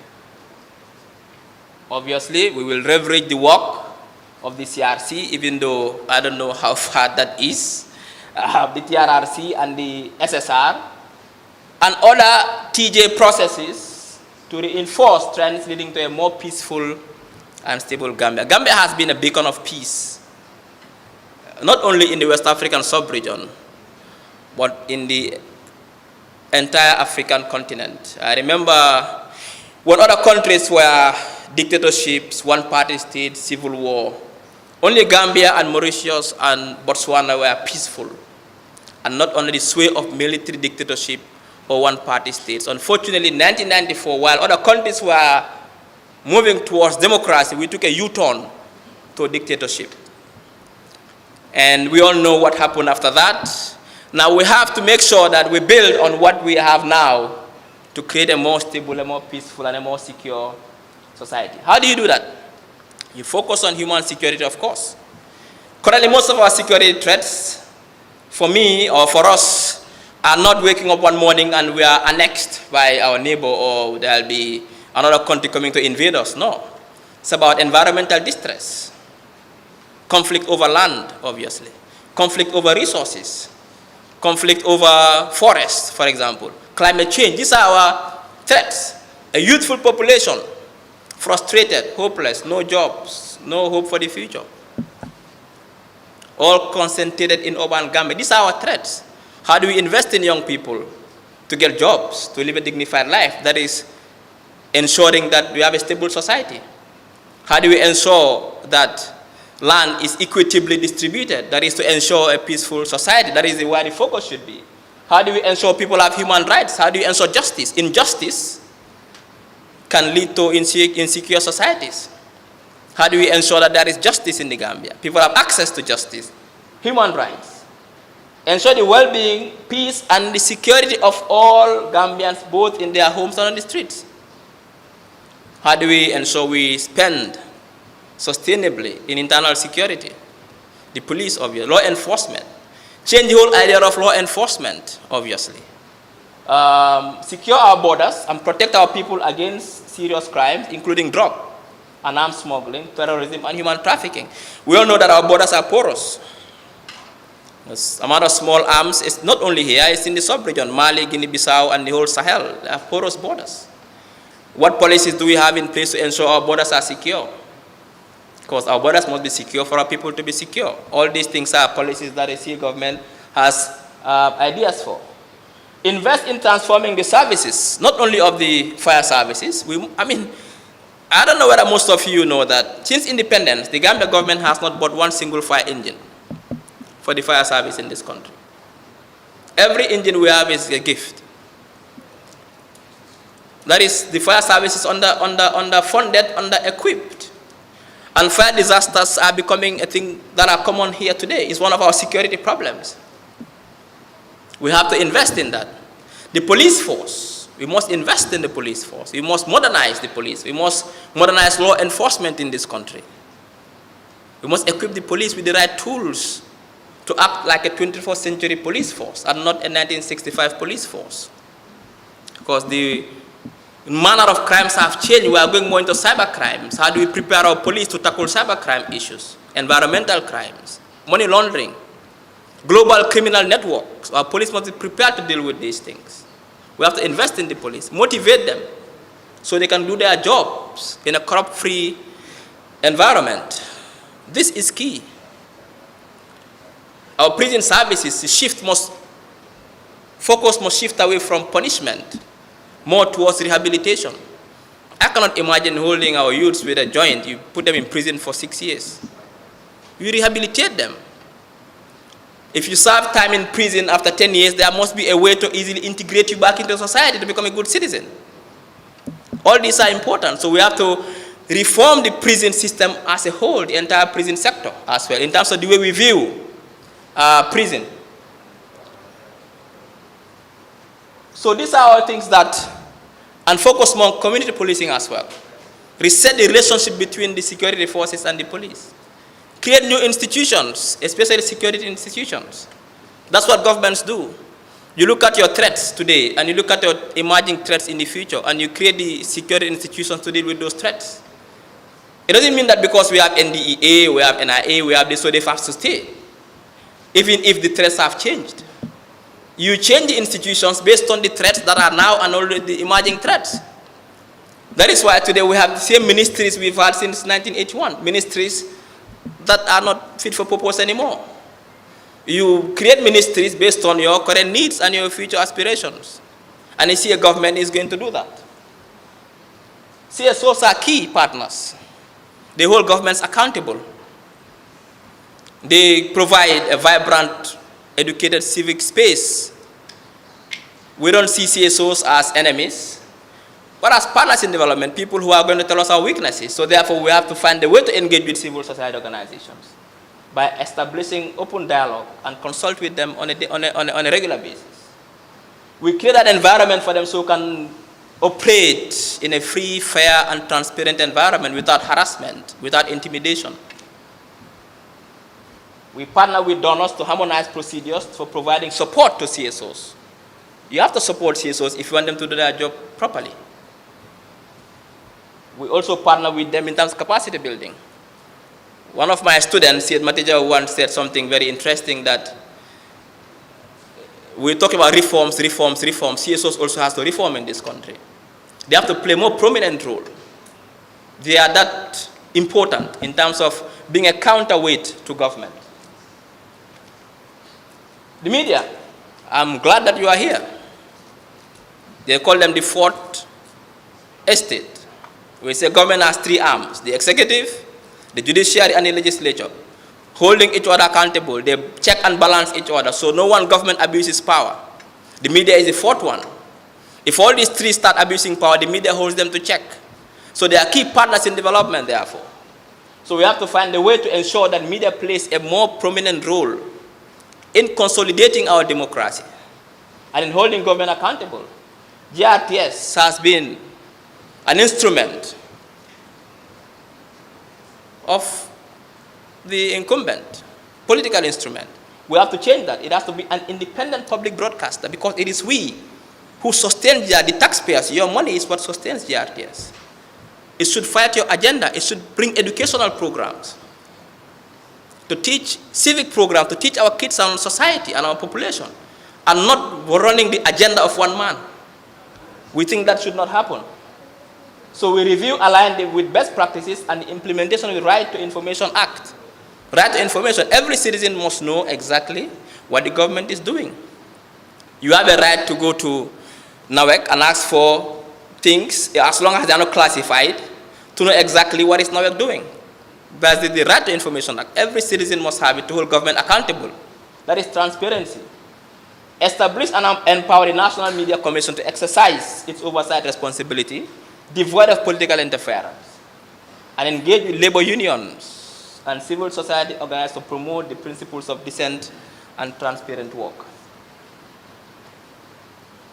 Contentious issue, land and environment, especially environment, we've ignored. It seems like Gambians are not talking about the environment. But the environment is a key sector that we have to focus on. Dixon Homer said that future wars will not be based on tribes or ethnicities or ideologies, but the environment. And we are seeing it now. No wonder if you hear about some particular tribes killing themselves in Mali, people say it's not a tribal war. They are fighting over scarce resources. So therefore we must be careful with how we maintain and sustain our environment, because the fish stock we have now, the forest cover we have now, the land we have now doesn't belong to us alone. It also belongs to future generations. How do we use it to fulfill our needs and ensure also that we leave some for future generations also to benefit from it? The so-called sustainable development paradigm. So land and environment issues have become key areas of concern with security implications. We've seen in Faraba what happened, in Busumbala, in Gunjur, recently in Kombo South, what's happening there. Security implications. Therefore, we must pay attention to these things. We have to tackle industrial pollution. We've seen what the golden lead factories are doing. Polluting with no regulation. Introduce a transparent land use policy. That is why today we are having most of these problems. 3 people laying claim to 1 piece of land, because there is no transparent land use policy. So we have some ideas as to how we tackle the land problems in this country, and these are in the manifesto. Our fish stock. It's unfortunate that now if you go to the market, you cannot even have fish, despite us having an ocean. Despite the fact that we have the best seabeds in the region. But yet, if you go to the market, it's either you cannot afford fish or there is no fish. What a paradox. So we have to protect our fish stocks, invest in clean energy sources going forward. These are long term. Fossil fuels, these machines, in the long term are not sustainable. How do we invest in solar energy? So clean energy, wind energy, hydro energy, to produce our energy needs. This is more environmental friendly. Enforce statutory mechanisms to eliminate harmful emissions. Other countries do it. Certain cars are not supposed to run. They are not fit for purpose. They are not roadworthy. You cannot have cars that were running from 1975 still running our roads, polluting our environment. These are health hazards. We have to ensure that we come up with the right policies to ensure that only cars that are fit for purpose run our roads. And they don't emit bad carbon that can put lives at risk. Take measures, both legal, political, and social, to protect our remaining forest cover, reduce the rate of deforestation and forest degradation. Statistics are very clear. The rate at which we are losing our forest cover is scary. How do we make sure that doesn't happen? And these have serious implications: climate change, for agriculture, for health, our biodiversity as well. So we need to pay attention to this. So we have clear policies in our manifesto in how to tackle these ideas and reverse the whole problem of forest, of deforestation. Fund and equip the forestry department with improved staffing, enhanced staff training, provision of technology, transportation and communication to facilitate patrolling and enforcement of activities in critical forest areas. So these are some of the policies that we have to make sure that when we come to power, we are going to move this country and put on a path towards transformation. Comme lu ma doon wax rek suma mbokay mooy ne lu ma mujjee wax mooy si mbiri land ak environment Citizens Alliance am nañ ay pexe yoo xam ne su ñëwee mooy tax ba loo xam ne ñun mun nañ koo jëfandikoo tey suñ doom yi tamit jëfandikoo ko naka la ñoo mën a defee loolu comme suñ land bi ak suñ jëni si géej bi ak suñ forest bi ak kaaraange tamit wax naa si kaaraange lan lañ war a def pour gis ne Gambian si am nañ kaaraange soo jógee sa kër nga dem liggéey nga am kaaraange dara du la dal lu am solo la yépp waxtaan nañ ko fi si policy yi wolon ko mum tanko banko kan akumata bakele bawo nim banko ko do doku yakki hadama dingol kan e l'hôpital lo e karambongol lo e dinkiral lo bari tanko man soto abuka na fa soto ngami fojan science awlom be mu nekkela kaaje ko banko tanko soto anim bi anin kata sama ngawolle kajajang sañ so sañ mina min fola wolon ko mo jama be nyinin karo kala ko alkal be nyimbe kala bari albe de paso boni la mun tole Dominique bina wole kajala sañ ka foko Citizens Alliance mbe mu nekkala nin sita kaaje ko do nyin sototale na fulo nyin pour kaaje ko mbande pass la me min dépasse la pour kaaje ko ngamin be fojang sa keno. So next will we be able to afford all this? Obviously, Dominic will talk about the short, medium, and the long-term plans. We have to ensure that the funding is there for the investments that we want to do. Thank you very much.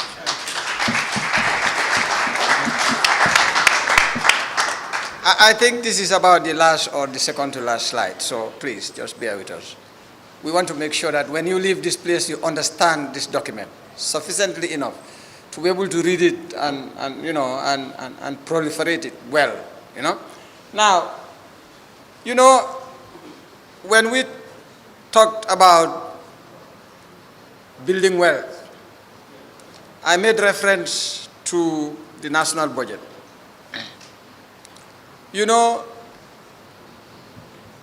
Running a government is not rocket science. It's like running your life, running your house. Let's use this example. I run my house, I have a salary. So at the end of the month, I want to make sure that I use my salary to sustain my house, to buy food, to pay services, and then pay fees for my children. And if I want to build one extra room, that's capital investment, I will be able to do that. So when I compare the amount of money I receive as a salary against all the things I want to do, want to sustain myself and want to make my house even bigger and better, I have two probable results. It's either I have too much money or I have too little money. So the option is I go out and go to my uncle and say, Doma dimbale, salary bi mutul. Dama bu wona yoka bena nek because halay mag nañ legi te ñun ñep xejatuñ ci nek bale. And if he gives it to me, it's a grant. But where I cannot get a grant, I go out to somebody else and say, money, Doma jappale, mala fay ndank because li ak li, the same problem. So I have financed my operations from one, my salary, two, from grants that I receive from uncle or auntie, and other, a loan I receive either from uncle, auntie, or from some other institution.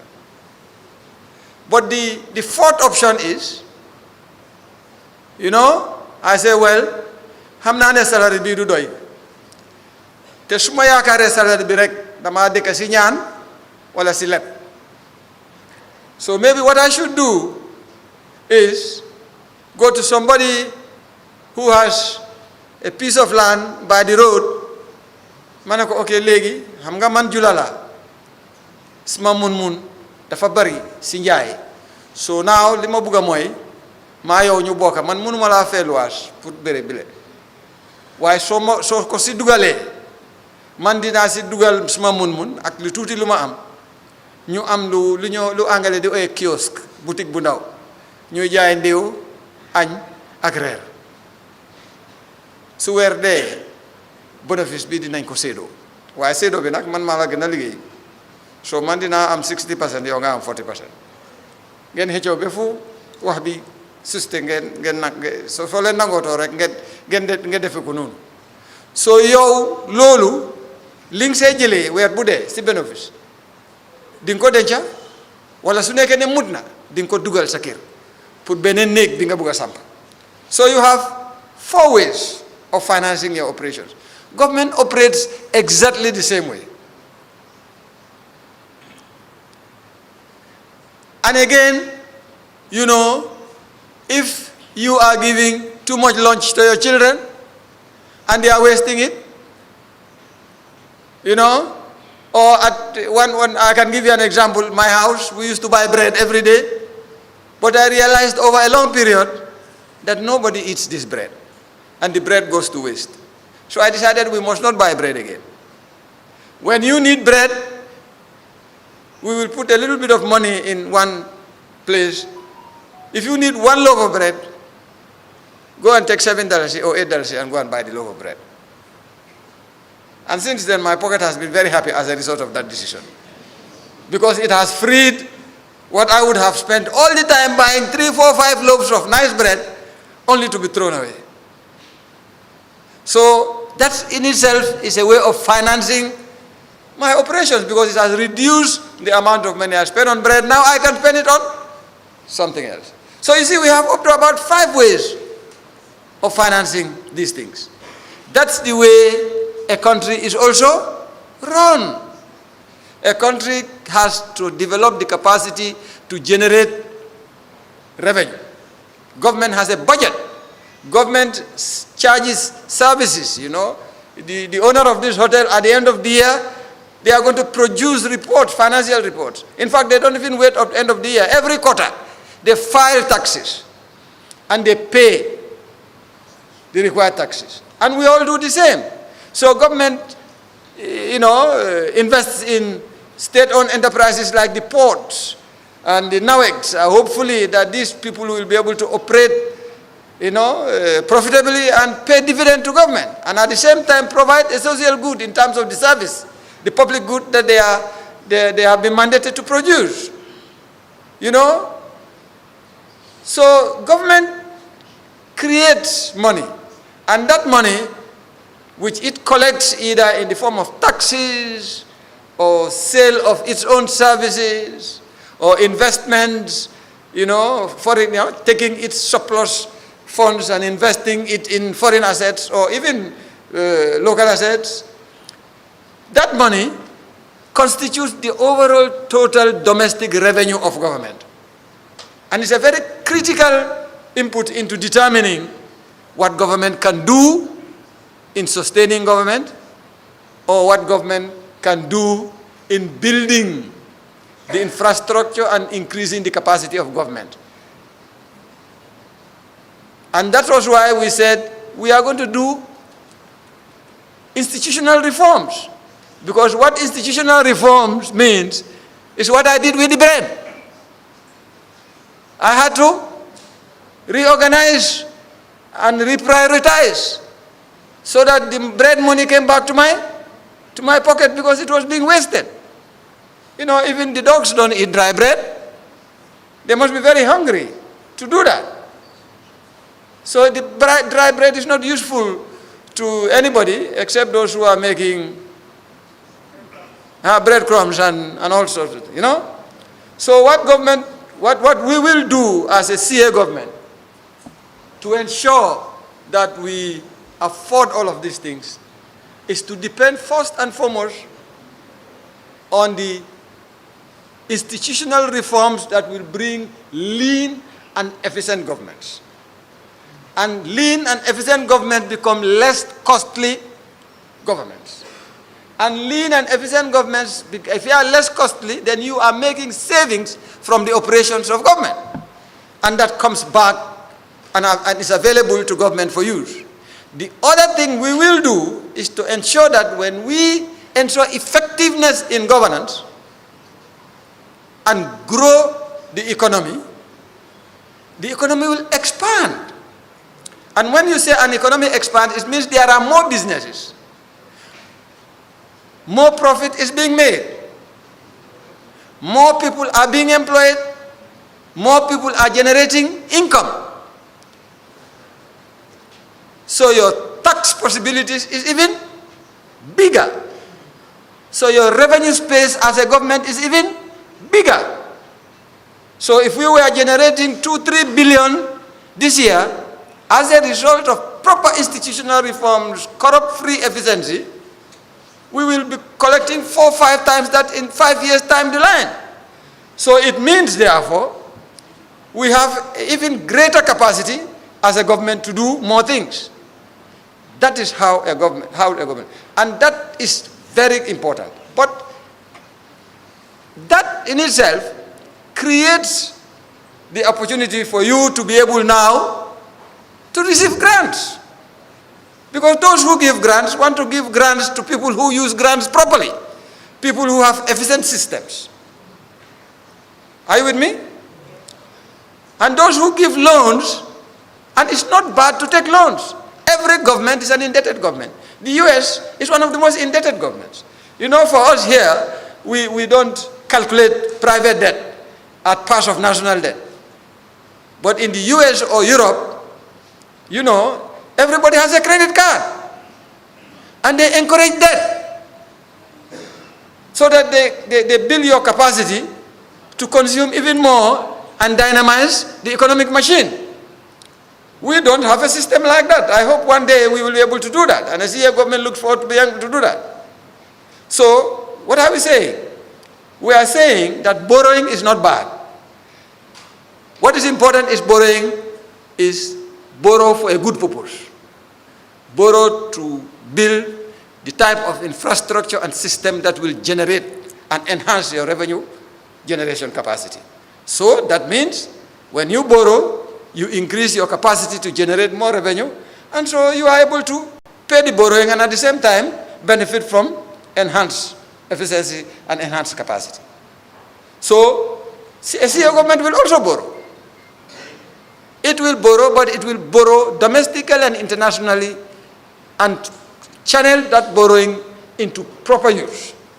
Use that will result to expanded economic growth and activity and better livelihoods for our people. So in summary, that is how we will work as a government. And a CEO government will ensure that through a PPP program and a program to enhance and attract foreign direct investments, there is significant investment inflows into this country. That in itself is financing.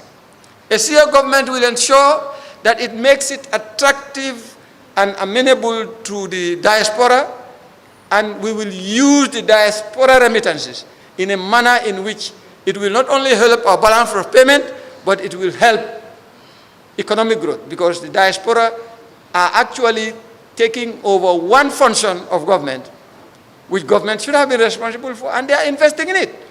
So the diaspora wants to see that their money is put to the best use and benefits the country.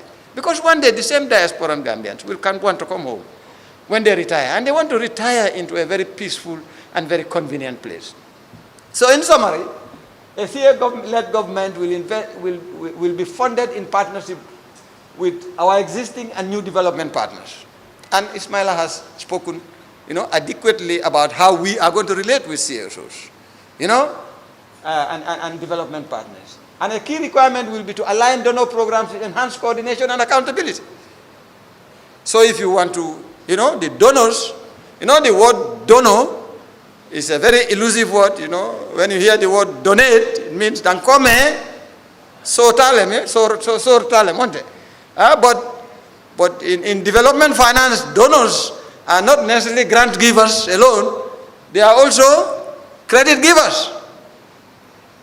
Whether it's concessionary financing or even market rate financing, they are donors. But again, it is important that you relate with these people on an open, transparent, and a platform that addresses your needs. And the donors will be more than happy to deal with you in that manner.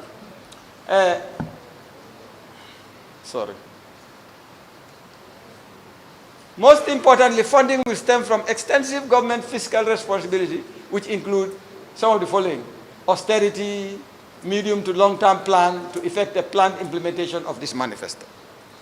Now, in the Gambia, what is our medium-term plan today? It's the NDP. The NDP has technically failed because the $1.3 billion commitment that was made is hardly coming today because, unfortunately, our government has not manifested the capacity to handle these resources. So now, every government that comes into office has to be able to provide a plan based on its manifesto to tell the world that this is the way, over the period of time for which we are elected, the way in which we want to transform this country. And a CA government does that. But in addition to that, a CA government will ensure that this country has a longer term perspective in terms of planning and development evolution.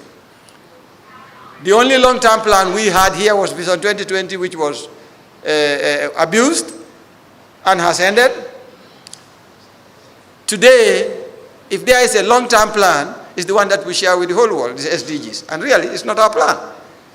Because we as a country have not even domesticated the SDGs as a planning framework. So part of what CA will do is to ensure that the long-term vision of this country in terms of planning the evolution of the country over a long period is undertaken in consultation with the National Assembly, and that juxtaposed to that long-term plan would be our medium-term plan for the period for which we are elected into office, so that we will show Gambians that development is not elusive. It is real. We only have to go out and work and take it.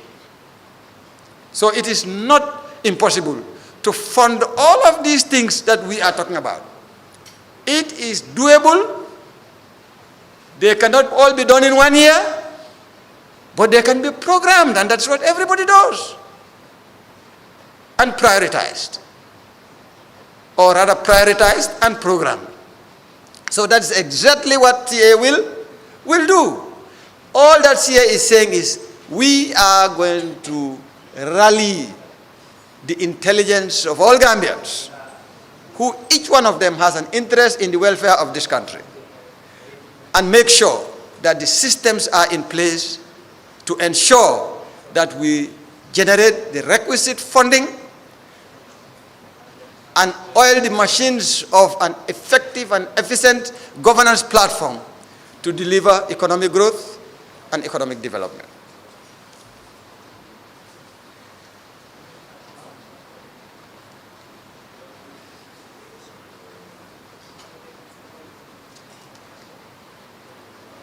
I think, Ismaila, you can take over.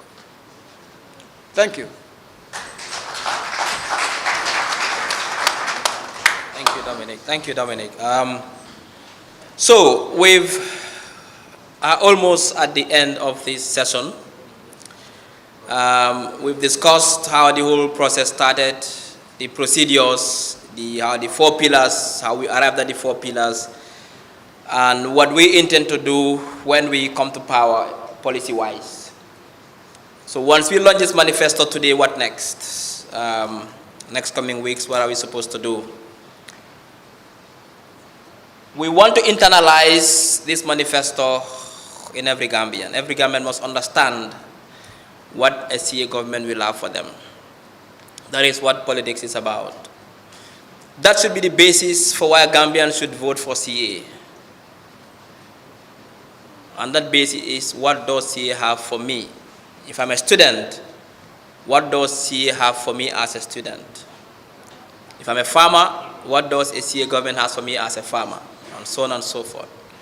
So to internalize this manifesto and make sure every Gambian understands what is in this manifesto and what a CA government promises to give them, we will transliterate this manifesto into local languages so that no matter where you are in this country, no matter what language you speak, you will have the opportunity to know exactly what a CA government has promised the Gambian people. We call it a contract with the Gambian people and not the contract with a few Gambians. If we say a contract with the Gambian people, therefore every Gambian must know what is in that contract. The next, which is related to the former, is to communicate CA manifesto nationwide, obviously. And this will be done through town halls. That is also one of the next steps. Develop a detailed roadmap, like we said. In fact, because of time, we did not touch on every sector that is in that manifesto. We just picked some few things that we thought we'd share today, giving you the chance to go and read in detail what's in that manifesto. A detailed roadmap, like Dominica said, there must be a short-term, a medium-term, and a long-term plan. Since independence, we've had, I think, only 4 or 5 development documents since mid-70s and in the 80s under Jawara's government, and the Vision 2020 and the NDP. But we need a long-term plan, obviously, and that is important. So we are going to develop a roadmap for the development. We develop prioritization schemes. What should be priority? What is important? What can be done now? We'll also do that. Develop funding profiles for policy areas. Obviously, there are many key different policy areas, from education to health. How do we fund them? We're going to create those profiles to ensure that once we get to power, we don't want to get to power and start working. We want to start working now. Currently, we see ourselves as a government in waiting. We have to be ready. It's like when you are sitting on the bench, and anytime you can be called into the field, you have to start warming and jogging up. So when the coach says, come in, straight in, you are into the game. That time you score a goal. So that is what we want to do. We don't want to be sitting freezing and we say, come inside, you start warming up, you're wasting people's time. We don't want to do that. Review and refresh information as required. Obviously, like we said, these things are dynamic. Social issues are dynamic, economic issues are dynamic. We don't have control over these things. These also have linked to global trends. What we might think is happening today, it will change very quickly in the next 24 hours. Capital markets change quickly. Funding opportunities change quickly. Many things change quickly. So obviously, we will be constantly reviewing and refreshing information in this manifesto as things go. Perhaps when this manifesto we started writing was last year, this year. By next year, many things will change. Therefore, it's important that we really review as required. I thank every one of you. But one thing I'd like us to go home with, especially we, the CA, we called this document a contract with the Gambian people. And contracts must be respected and fulfilled. This should not just be another document to fulfill requests that a party should have a manifesto. No, it must be put into practice when we come to government. If you make a promise, you must fulfill that promise. We don't want to be a government that doesn't adhere to contracts it had signed with the population. It will not tell well for our legacy. The manifesto is one thing. It can be nice words, nice punchlines, nice policies. That is not what is important. What is important is putting it into practice. Implement it. It's a contract. Contracts must be respected. If at any point you can't respect the contract, come back to the government and say, well, I made this promise, but because of X, Y, Z, I cannot fulfill this, or I need more time to fulfill it. But you come with a very beautiful manifesto, the people buy the manifesto, you get into government, and you abort that agenda, you deviate from the entire agenda, and you start pursuing a totally different agenda which is different. We don't want to be part of that generation. So therefore I implore on every member of the Citizens Alliance, from the leadership to every member, to ensure that this contract is respected, this contract is implemented, and this contract is enforced, because it is a contract. We call it a contract with the Gambian people. On that note, I'd like to thank everyone who attended today.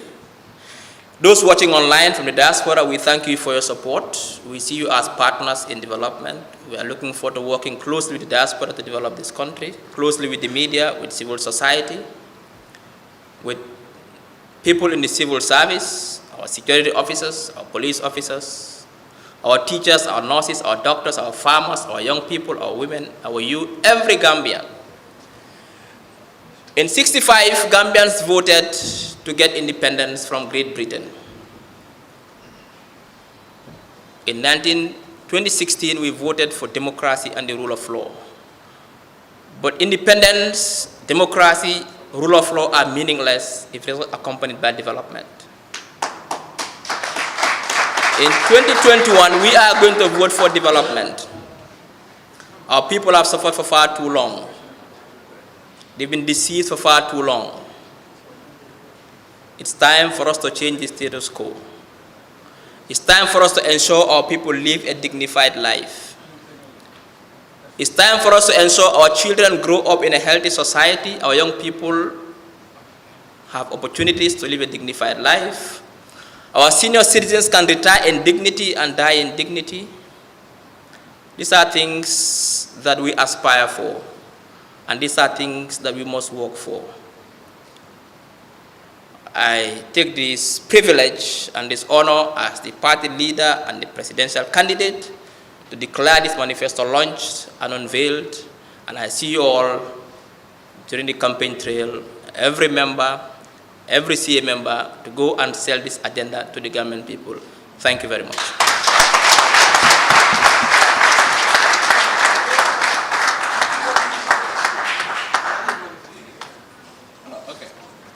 So I broke protocol. That is the manifesto launched. I know most of you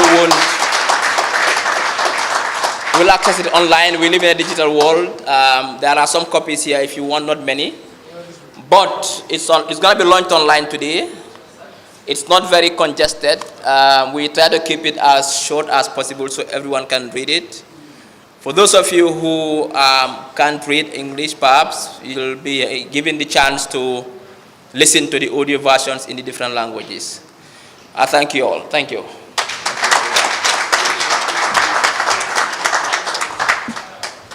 Wow, wow, wow.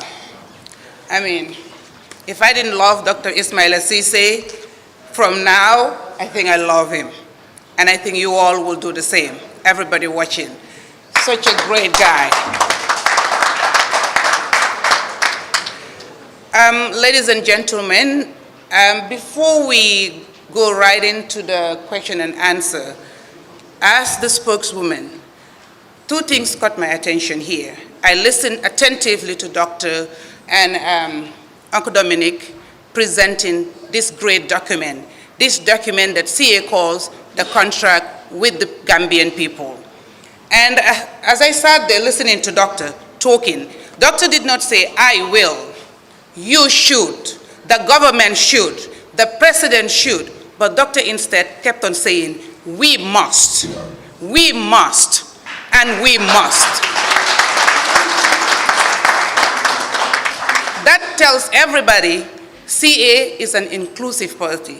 CA is for every Gambian, and every Gambian should see themselves in Citizens Alliance. We are saying, come, let's work and transform this country. And that is what CA is going to do under the dynamic leadership of Dr. Ismaila Ceesay.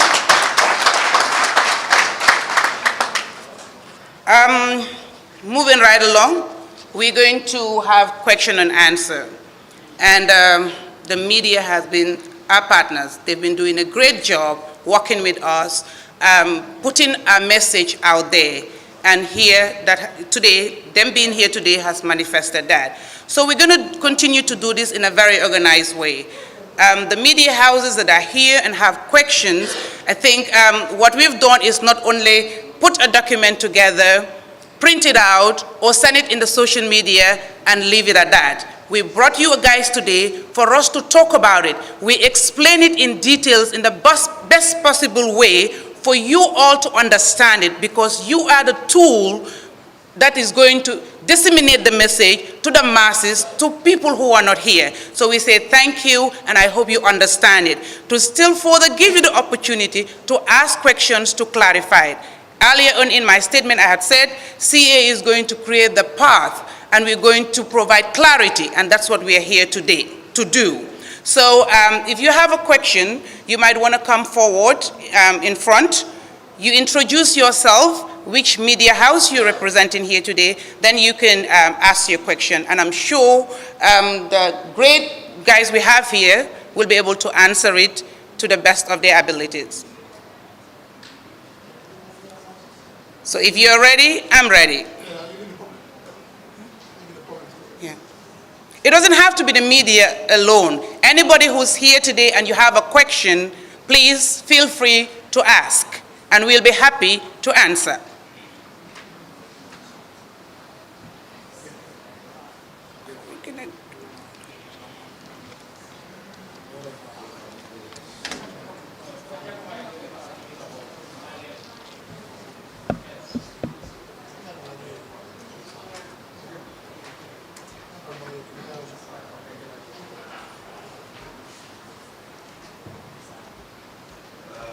I will go to the media association to test the manifesto.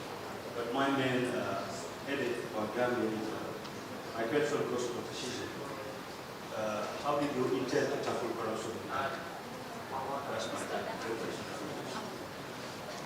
Okay, Dr. Cisse. The question is, how does Dr. Cisse or Citizens Alliance intend to tackle corruption in this country? Thank you very much. I think that's a very, very, very important question. I think when we started, I said that the first thing we did was to diagnose the problems of this country. And part of the findings we made was that one of the reasons why the country is still not advancing and there is no prosperity and there is so much poverty is because there is this tumor, this cancer in the country called corruption, and therefore we must have to get rid of that tumor, that cancer. It is spreading so fast that it will destroy every fabric of our society. We put in place stringent measures to ensure, like you saw here, we'll fight not only bureaucratic corruption, but also political corruption by coming up with a strategy to fight, obviously, this corruption. Key amongst which are three pillars. One is education, two is incentives, and three is punishment. We will educate our young Gambians and catch them young to understand ethics and integrity in public service. We'll integrate that into the curriculum. So the young Gambian child is taught how to behave in the public service, to understand what belongs to him and what doesn't belong to him. But also we have to give incentives to our public servants. Because and these incentives are two. If there are incentives for you to get access to cash, while the incentives for you to live a dignified life are absent, then there's a problem.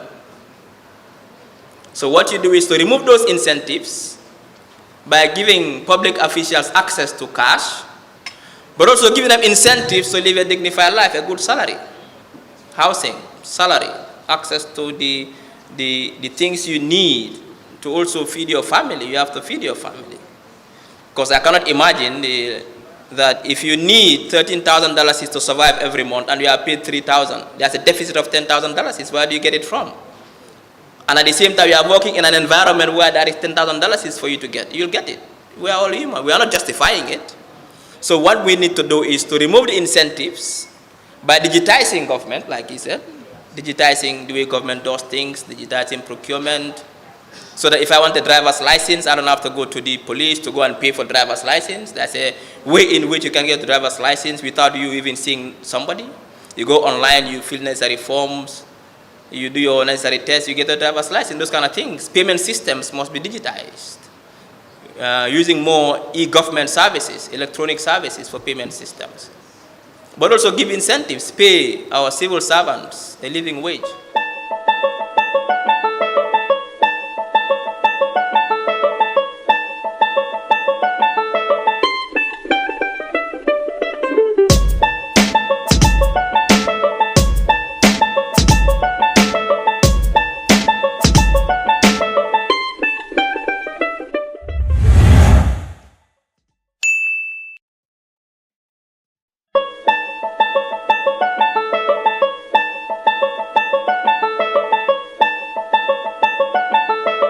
Every night you'll come and steal some of it. If we catch you, we'll kill you. That's what other countries do. That's the worst thing you can do. Stealing from the people. You know what that means? It means that you are depriving children from access to quality healthcare. The money to invest in healthcare, you are stealing it to build big homes and drive big cars and feed your family and take them to London for holidays and Dubai. It means you're not investing in education. But your children are going to private school, and in America, they get good education because you are stealing from the public purse. It means that at 2 o'clock at night, a woman is having 3 kids begging at turntable. Kids are supposed to be home sleeping, preparing for school. So therefore, we must punish in the hardest terms and set examples people who engage in corrupt practices. So these policies are very clear. Thank you.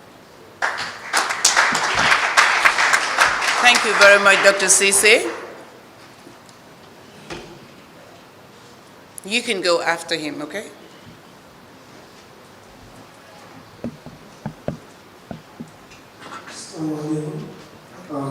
Good morning to all of you here.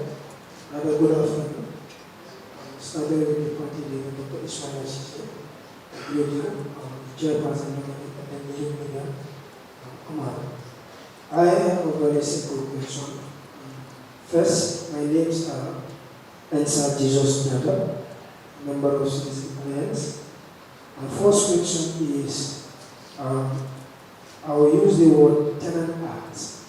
That is, what can CA do to bridge the gap between landlords and the tenants? In the sense that we understand in the Gambia that there is not strong policy, with the way the landlords deal with their tenants. And you will see most of the times, landlords will do whatever they want to do. And most of the time, the people that suffer the most are these civil servants who can afford to have their own compounds. And, like a woman in Palo, you will see one landlord charging $2,500, another landlord $1,500, another landlord $1,000. So there is no balance charges with the way these landlords will treat their tenants. What can CA do? Because I have not heard anything concerning that. What can CA do to bridge the gap to make sure that these are issues that need proper attention? That is my first question. My second question is, we understand that the Constitution of the Gambia gave every citizen the right to belong to a particular group, that is, the right to associate, the right to belong to a political party. But when you come back to the general order again, there's a conflict of interest there. Because what the Constitution said, the general order said, no, this does not have to be this way. And this also in many ways prevent many people to show out their political loyalties to parties that they think have the desire to lead this country effectively. What can CA do to address these two problems? This is my question. Thank you very much. Thank you very much. Your questions are really good, but I think the first one about the rent issue is timely. We've seen during this COVID period, tenants are being evicted, landlords are taking advantage, left, right, center, and we're in a pandemic. So please listen up. We have an answer for that. Thank you, Jesus. Esa, you've raised a very critical issue, which needs to be, we need to pay attention to that. The rights of tenants. We need to protect our tenants. We know that there are legal frameworks. Implementation is always a problem in this country. The legal frameworks are there to protect tenants. In fact, I think there's a court called as a special court, whenever there's a dispute between a landlord and a tenant, where you go to? A tribunal. In fact, the landlord cannot just evict you like that. It has to give a notice of at least, I think, 90 days, 1 month notice, depending on the contract. But I think also what we need to do now is to start enforcing some of these laws, these frameworks. But also, the informal manner in which we do things in this country is also problematic. Most tenants go into contract without a contract. It's just verbal. And sometimes these verbal contracts are difficult to enforce. What we would do as a government is to ensure that we go and regulate that sector, to ensure that every agreement must be written and there must be clear guidelines as to the responsibilities and the rights of both parties, now the landlord and the tenant. But in the long term, one of the things we mentioned in the manifesto is housing, obviously.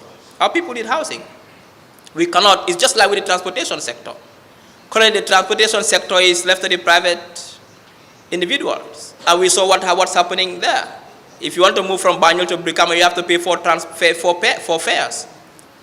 You come to Lamen, you pay to Fajikul, Tabokoto, you drop to Westfield, you drop to Banjul. We need to build comprehensive public transportation networks. See, a government must provide certain things for its citizens to make life easy for them. Housing is one of them. To make sure you live a comfortable life. If you don't have proper housing, that's a problem. So you see, a government will revisit the current laws that surround the relationship between landlords and tenants and see where there are gaps and enhance those gaps to ensure that the rights of tenants are protected and they also know their responsibilities, but also the landlords also know their responsibilities and make sure that there should be a cap in how much rent one should pay. What we've observed recently is that because of the rural-urban migration, like I said, 59–60% of our population are in urban Gambia, it has put pressures in housing. The demand for housing has increased in urban Gambia. And basic economics tells us that when demand increases, what happens to price? Price of housing increased by 100%. If you are paying 2,000 for 2-room and parlor, now you are paying 6,000, and they ask you for 6 months 1-year deposit. Where can you get it? We must make sure that we put in the frameworks to avoid such exploitations. And what is happening, because now it is profitable to build tenancy housing and rent it, people are building left with no urban planning. That is why when it rains, the whole country is flooded, because we are building anyhow just to rent. Stores and housing, no planning. So these are other problems that when I see a government comes to power, we're aware of these problems and we have the policies in place and the right ideas to ensure. I think when we say empowering the citizenry, it is very broad. It is protecting your rights. Your right to affordable housing is key. We have to guarantee that. We don't want any Gambian to be homeless. In the short term, we cannot promise that we are going to build massive housing projects. These have funding implications. In the short term, we have to ensure that what is happening, the relationship between tenants and landlords are so conducive that and regulated that there will be no exploitation. The second question has to do with, can you remind me, please? Huh? The second question, what is it again? Yes, exactly. Political affiliation, yes. This is something that when we mention CSO, civil society is broad. It doesn't have to do with the organizations alone. It has to do with the civic space. Other countries, there is nothing wrong with you showing your political affiliation if you are a civil servant. But I think the GOs and the constitution is very clear. I think it is us who don't understand exactly our civic rights. It doesn't, no law, not even the GO, stops you from showing which party you support. What it stops you from doing is taking a position in a political party, an official position. That's the only thing. Or speaking in a platform on behalf of politics. That's the only two things it bars you. But you, sir, can come and say, look, I support CA even though you are a civil servant. You haven't broken or violated any law, not the Constitution and not the GOs.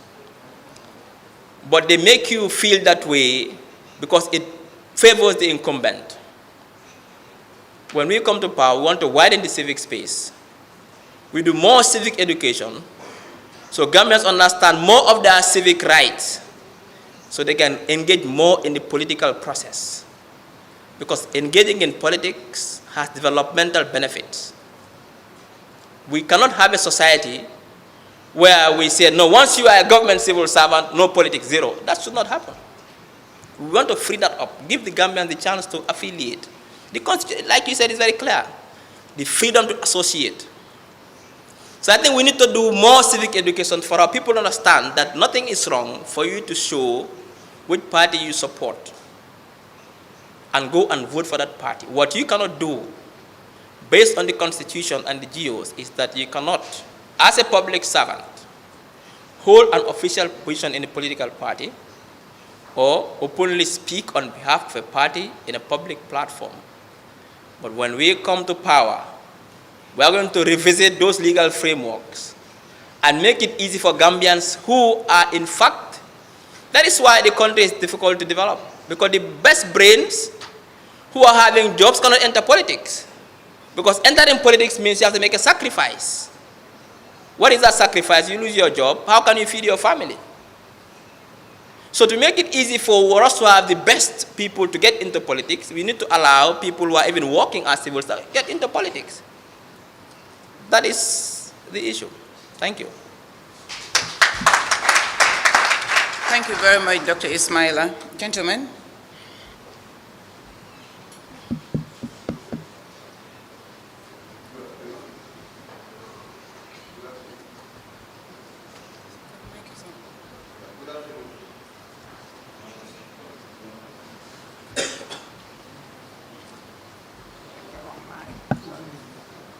Good afternoon. Still my question will also go to Dr. Stephen. My question will be related to agriculture. We all know in order to develop agriculture in this country, we need to mechanize it. And mechanizing agriculture can also negatively contribute to climate change. And in avoiding this, we need to promote climate resilient agriculture. So what would be the CA government's plan to promote climate resilient agriculture in mechanizing agriculture? Thank you very much.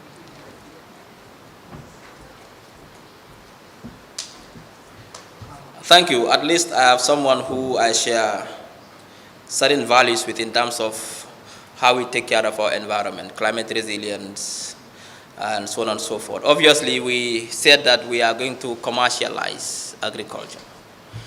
If you want to commercialize agriculture, it means you have to modernize agriculture.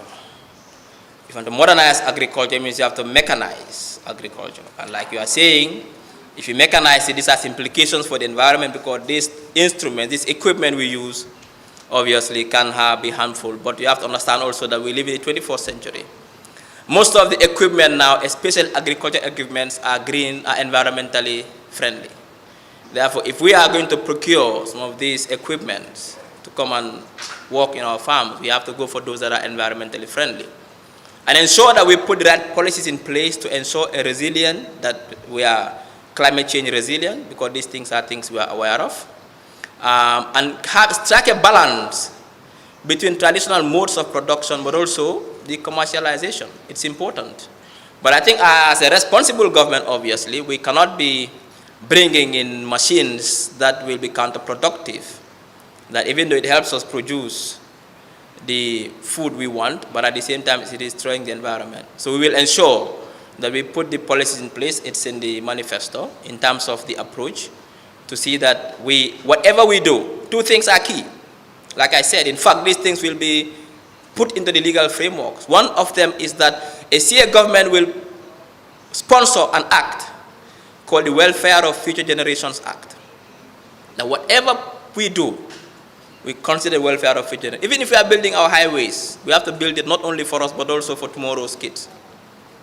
Even if we are going to agriculture, we consider the welfare of future generation. But also, whatever we do, we must be sensitive to climate change issues and ensure that the policies are geared towards creating a climate change resilient society. Did I answer your question? Thank you. Thank you very much, Dr. Sise. I was listening keenly to see whether you're going to tell me you will take the tractors from the farmers and give them donkeys. I'm glad you didn't say that. Thank you very much. So the next person, please.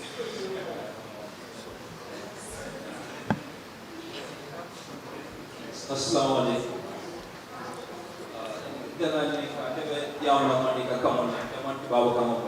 So nani karo ba direct Dr. Sise akuma jamanta ami moy jam siye masa kundane keni name inami kene jam ko Ibrahim Sadio fana mo siye ka ko mo le be kama so na kuma kama ni la famille ni kala wala ko siye masa kundane ko jam ma wala kala yo ya mi roto ma kini bide mo moy ni jam fon ko so kilo ma ka wala ko ma jibe ni bango kambi sila ko mo problème kini anu wala ko bi silo la manto sebo wala ni banko kan ba ni ngaji de accident si ala ni banko sa ente ni ka ko ni si masa kunana mon mi ya ko ni accident ni wala ni banko kan ko jamal ko fo ni la ani mo jamal bi de ila ni fa accident na fana si masa kunana bi fere si fa wala si fa jam ni ka pour ko ni ko do ka se dan ni keno la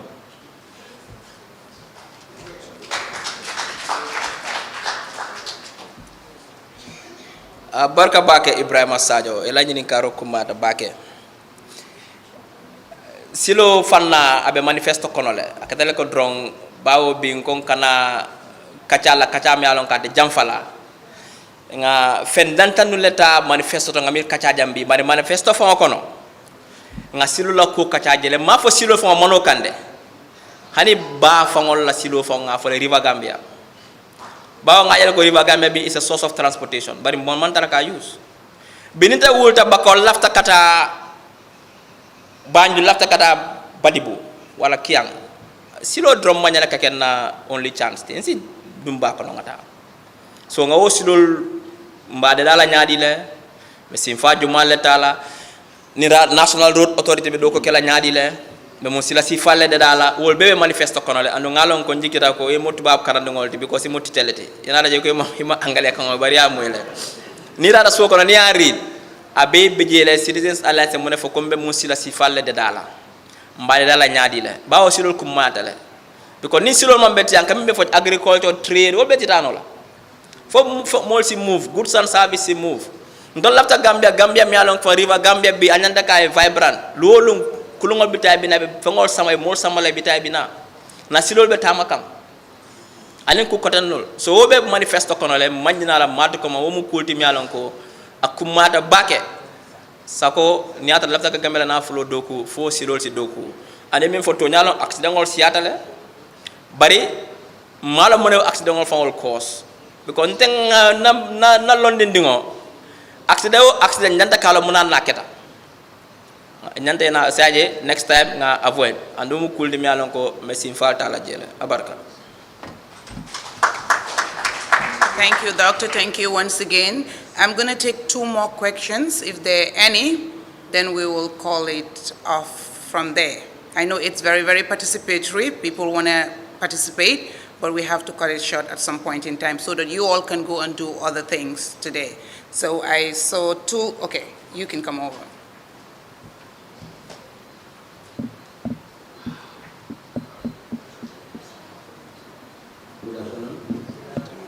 My name is Sise. My question is directed to Doctor. My question is in relation to the financial industry and business operations in Gambia. If you can see, almost all the banks in the Gambia are foreign-owned. Almost all the banks in the Gambia are foreign-owned banks in the Gambia. and after at the end of the financial year, though they have Gambians sitting on their board membership, but almost at the end of every financial year, these banks that are having so-called Gambia Limited on their name, their funds are being transferred to the parent companies' accounts. How do we keep these funds in our country to redevelop the Gambia and invest those funds into the country? How do we change the ownership strategy in the banking industry? And my other question on that side also is the management system in our banking industry. We have well-qualified Gambians, educated, and then equipped to manage these financial institutions, but yet still they will come with their so-called Gambia Limited on them, but being managed by foreign nationals, you understand, and taking advantage on the young Gambian ones working with them that are bringing out that money. My third question, I'm sorry, I should not have gone beyond that, would be on the business sector. We can see that we are relying on import a lot in this country. The businesses that are set up in this country, most of them are foreign owned, and they end up wearing out all their profits outside the country. How do we make them keep this money in the country to develop our beloved Gambia? Thank you.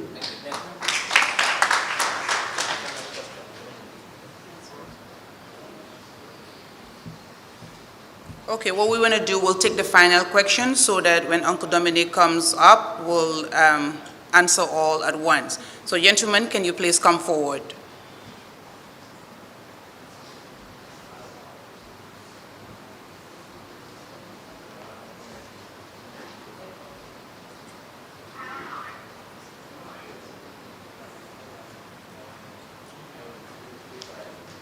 Good afternoon. My name is Malik. My question relates to the financial sector, similar to the broadcast. But I'm interested in it's interconnected. Recently, over the years, since 2016, we have seen the Central Bank of the Gambia taking an expansive monetary stand. Oh, okay, sorry. So I said recently, over the years, we have seen the Central Bank of the Gambia taking expansive monetary stand, which means they have been reducing the policy rate, at the same time reducing the CRR for the commercial bank.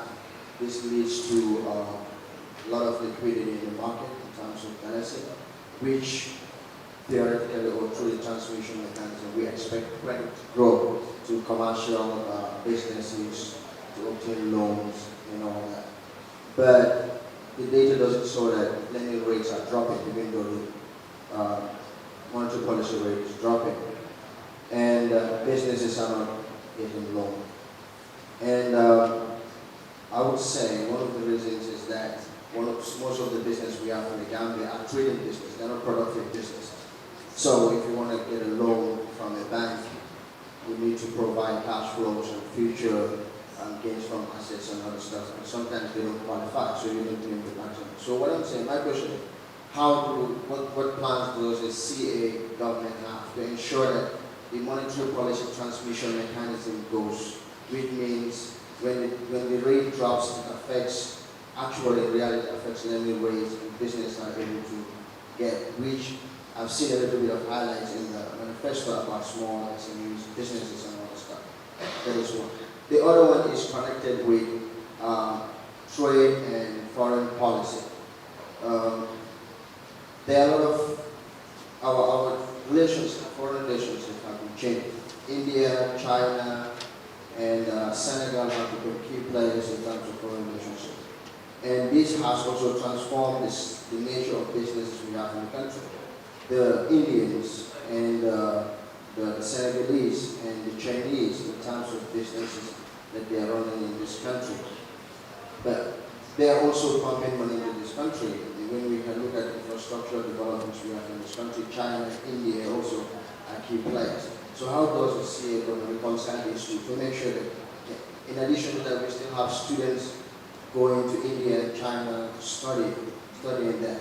How do we make sure we reconcile these two, that we still have Gambian-owned businesses taking over some of the areas that these foreigners are occupying or running right now. At the same time, ensure that the opportunities we have will benefit from these relationships are not being tarnished.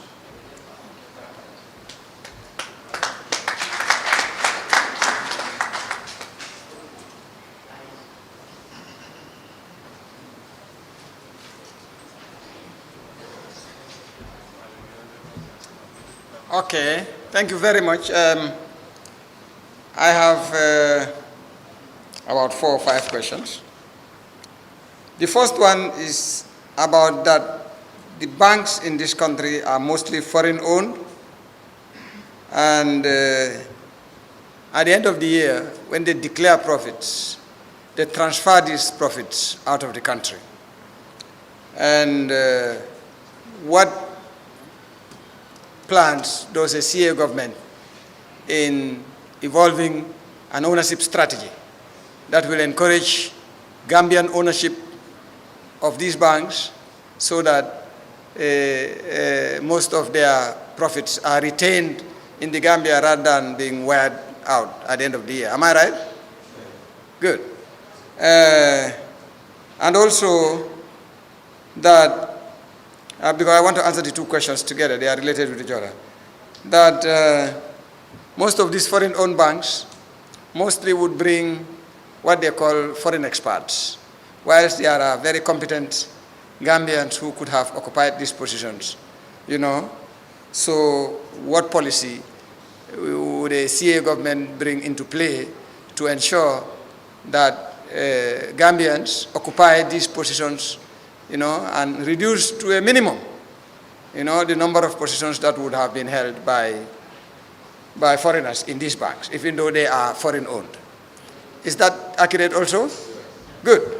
So now let me talk about the fact that every government, and including every responsible government, and that has been captured in our manifesto, has a responsibility to protect investment, whether it is domestic investment or foreign investment.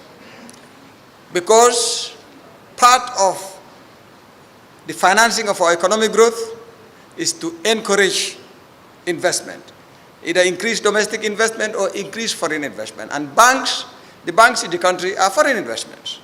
So first and foremost, a CA government will protect foreign investment as much as it will protect domestic investments. And I want investors to understand that. It's going to provide a friendly environment for foreigners to invest and for foreigners to be able to repatriate their profits when they think they will. You know, repatriating your profits and dividend policies are very similar. If there is room for reinvestment of those profits in this country, and which will generate them even greater income down the line, they will do that. A CA government will ensure that the environment is developed in such a manner that there will be very little incentive for wearing out of profits, wearing out the profits from the domestic economy, because the room will exist for you to really invest and increase expansion for greater profitability. That is one thing a CA government will do. But the other thing a CA government will do is to encourage and create opportunity for Gambians to be involved in the ownership structures of these banks, and also to encourage Gambians with wherewithal to be able to buy into some of these banks. I mean, the latest, you know, the Loom, is it called Loom? You know, the bank that has just changed its name. Bloom Bank. That bank has changed names a few times. And the other bank, the other one, what used to be BICI, Mega, that has changed names several times. That's a reflection of change in ownership. And I know that Gambians have the capacity, there are Gambians who have the capacity to invest in those type of businesses. So what we will do as a CEO government is to encourage and support Gambians to take significant ownership or enter into significant partnership into foreign investments in this country. And so that Gambians will have a significant share of those investments, and where those investments generate profitability, Gambians will also claim a significant share of that. And that will be one way of effectively trapping those resources in the country. But a CA government will protect both domestic and international investments in this country. That's very important, and that's a statement I want to emphasize over and over and over. In terms of experts, this is done by central bank. Central bank really has a policy in terms of what other banks and the maximum number of experts they can bring into a bank branch that they have operating in this country. I am not sure that CA government will be responsible in making a detailed policy pronouncement in that respect, but what a CA government will certainly do is to review the basis for determining how many experts a bank can bring or a foreign business can bring into the country as employees, as against employing existing similar and maybe even more competent capacities of Gambians. And it will evolve policy to ensure that foreign direct investments or foreign investments in our country will generate opportunities for foreign investors to make tons of money, yes, but it should also equally generate opportunities for our country to harness and optimize its offtake from those investments, one of which is paying tax, and the other is ensuring that the employment created as a result of those investments optimally benefits Gambians rather than addressing the employment of other countries, because that's what a CA government is there to do. So that CA government will ensure that happens. I hope I have answered your questions. Now, number 3 says,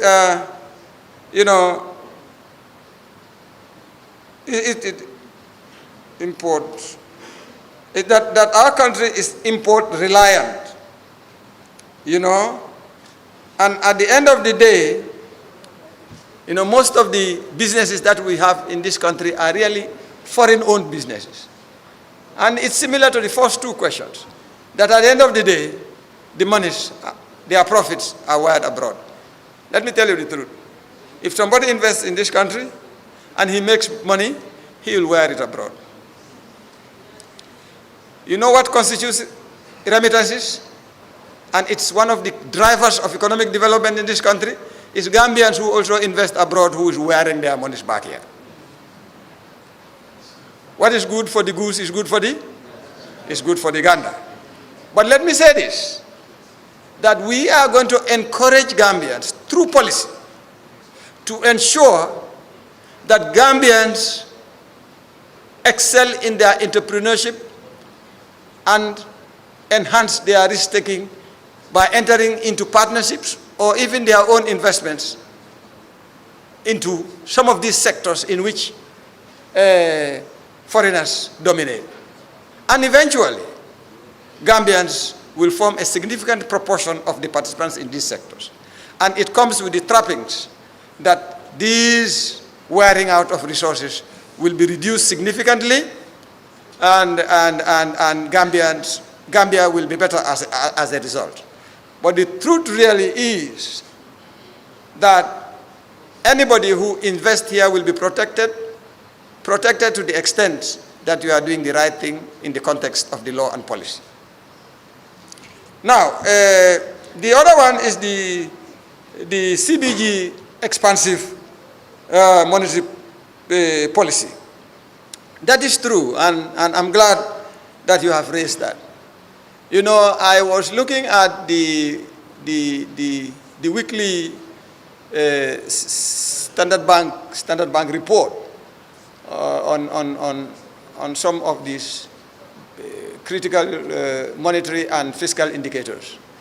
And I saw that the 3 months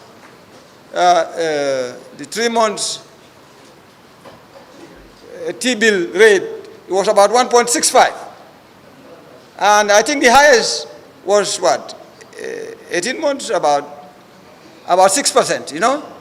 So it means the lending rate, the commercial lending rate is hovering around 10-15%. So really, technically today, money is cheap in the Gambia. So private sector should have been booming because access to money should have been possible. And private investment, we should have seen the offtake in private investment, but domestic money is available. But the young man is saying that is not the case. And that's true, that's not the case. But what do you think is the problem? He has offered one solution. He thinks that because most of the businesses we have are really buying and selling businesses. They are not in real production and capital investment.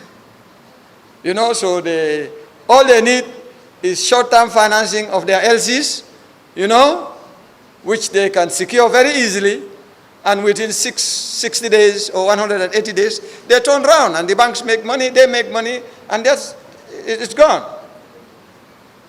But again, so the man who asked the question actually provided the answer. The problem is the type of businesses we have in this country. The type of business you have. So our investment attitude as a people really has to change. You have to watch CNN to see how Dangote has transformed. You know, Dangote started with commodities, rice, sugar, bread, flour, and things like that. Dangote is one of the richest people on the continent. But Dangote has gone upstream. Today he's building oil plants, you know. I think one of the biggest oil plants in the continent or in the world is going to be built by Dangote. So he's going that level, and he's doing that in Africa.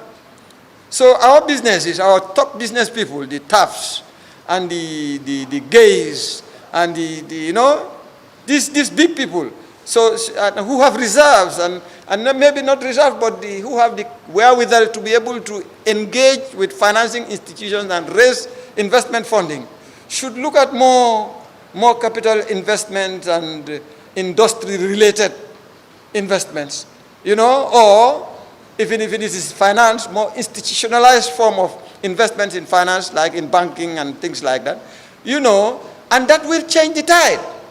But what a government will do is to provide the education and the incentive to that to be possible. Young man, have I addressed your question? Thank you.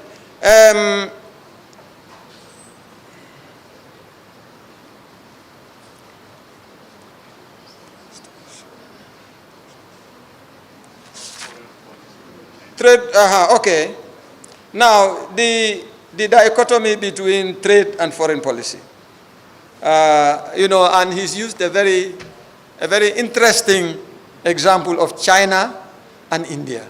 You know, the relationship between us and those countries in the past were that they provided us grants in the form of bursaries and scholarships for students to go to China and India and study. The global dynamics, economic dynamics have changed. India and China have become global economic players. And they are also looking for space on the African continent. So giving us those scholarships and grants is not enough.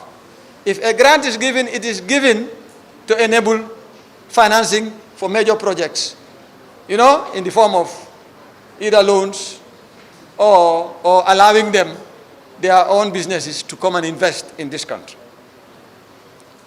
That is exactly what, and that is the truth about the world. Gambia has to rise to the truth Gambia has to accept that it is not going to continue to be a beggar nation. Now, if China and India finds it so important and critical to their economic survival to support through their Exim banks their businesses to come and invest in this place, then we should now ask ourselves, don't you think we should find out what is in it for us in terms of how we relate with these major global economies? So that's what our foreign policy should address.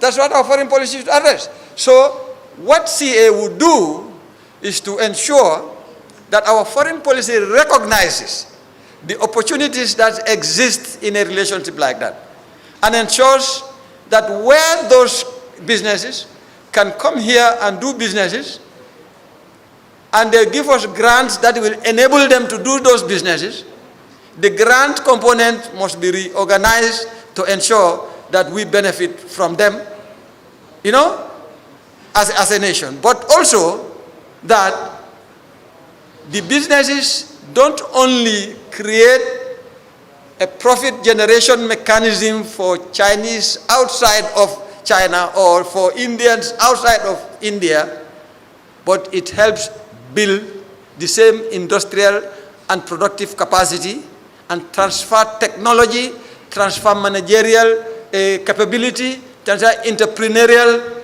capability, so that we will work towards, as a nation, being independent of dependency on them for that particular type of investment and support. Have I addressed your question? If I have not forgotten, you know, I am at the 6th Junction. So if I have not forgotten, I think these were the only questions that were asked. Thank you very much. Thank you very much, Uncle Dominic. Thank you, Dr. Ismaila Cisse, once again. I want to believe that we have answered the questions that were asked. If we did not answer all the questions or we are unable to take everybody's question, after this we will have more media engagement, more meaningful media engagement, more value-adding media engagement. That is what CA is all about. So thank you very much. We have only one last item on the agenda, and that's we want to allow Omar Diba to talk to you guys, to thank you for coming. But before I even call Omar, I want to break protocol, okay? And you guys will pardon me. I've been elected the person to be the link between CA and the nation, CA and the public, CA and the media, all right? And again, come to think of it, I realize I'm the first woman to be elected in such a position in the Gambia, in any political party. So as a woman who is very passionate about women issues, who loves to stand for women, who want to see women empowered, who want to see women excel, who want to see women in leadership position, I want to plead with the media. You guys are my friends. We're going to be walking a lot. I love you, and I'm sure you love me. To be addressed as the spokeswoman, because I want to own this title. I want to own this position. I want to have the woman touch on it. I want to have the woman feeling in it. I am trying to represent every woman. Because for God's sake, if you say spokesperson, anybody that doesn't know me will be thinking, spokesperson, who is she or who is he? But once you say the spokeswoman, boom, they know it's a woman, okay? So I want to believe we'll get that done, and from henceforth, CA has a spokeswoman. Thank you.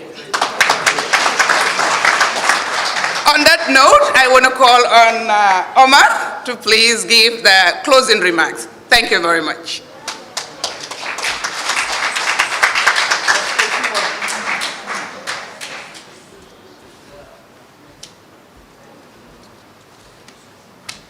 Good afternoon. Thank you very much, Nene. I want to thank the media houses, particularly the energy constituents who are present here, the young people I mean. We have seen your love for CA, your love for Gambia.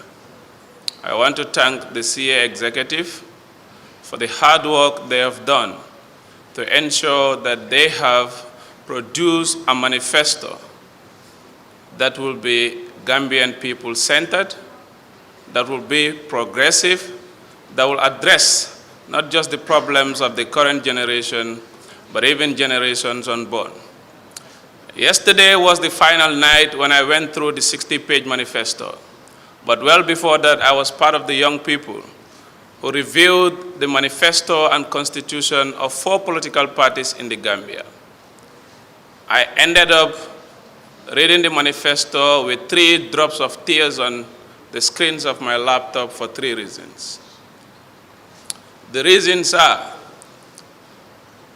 I have never felt so happy that a hope of that magnitude will be inspired in me, having born in a dictatorial regime and lived with it for 22 years.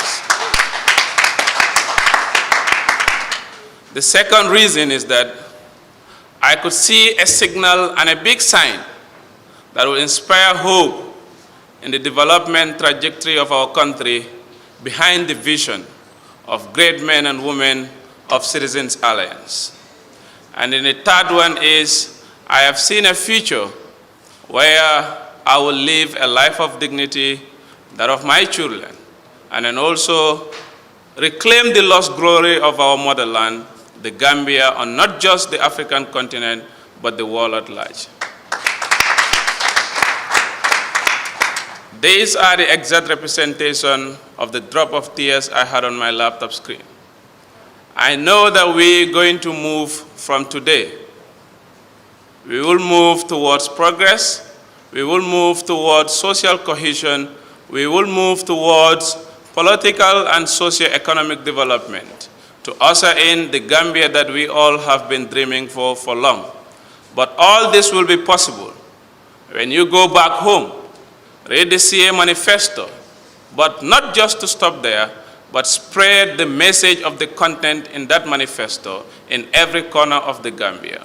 We'll continue to partner with the media and every other stakeholder who will have a significant play or a significant playing ground to make sure that the Gambia we want is created, the government we want is created, but also, most importantly, the state institutions we want are created and established, not just for the incoming government of Citizens Alliance, but even its future governments, inshallah.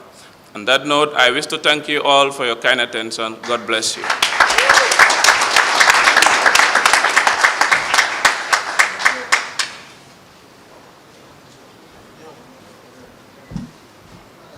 Thank you very much, Omar.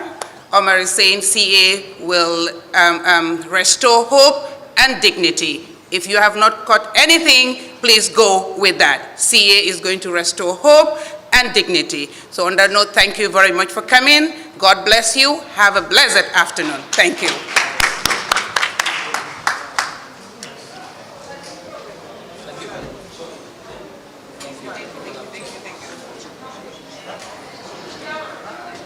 Thank you.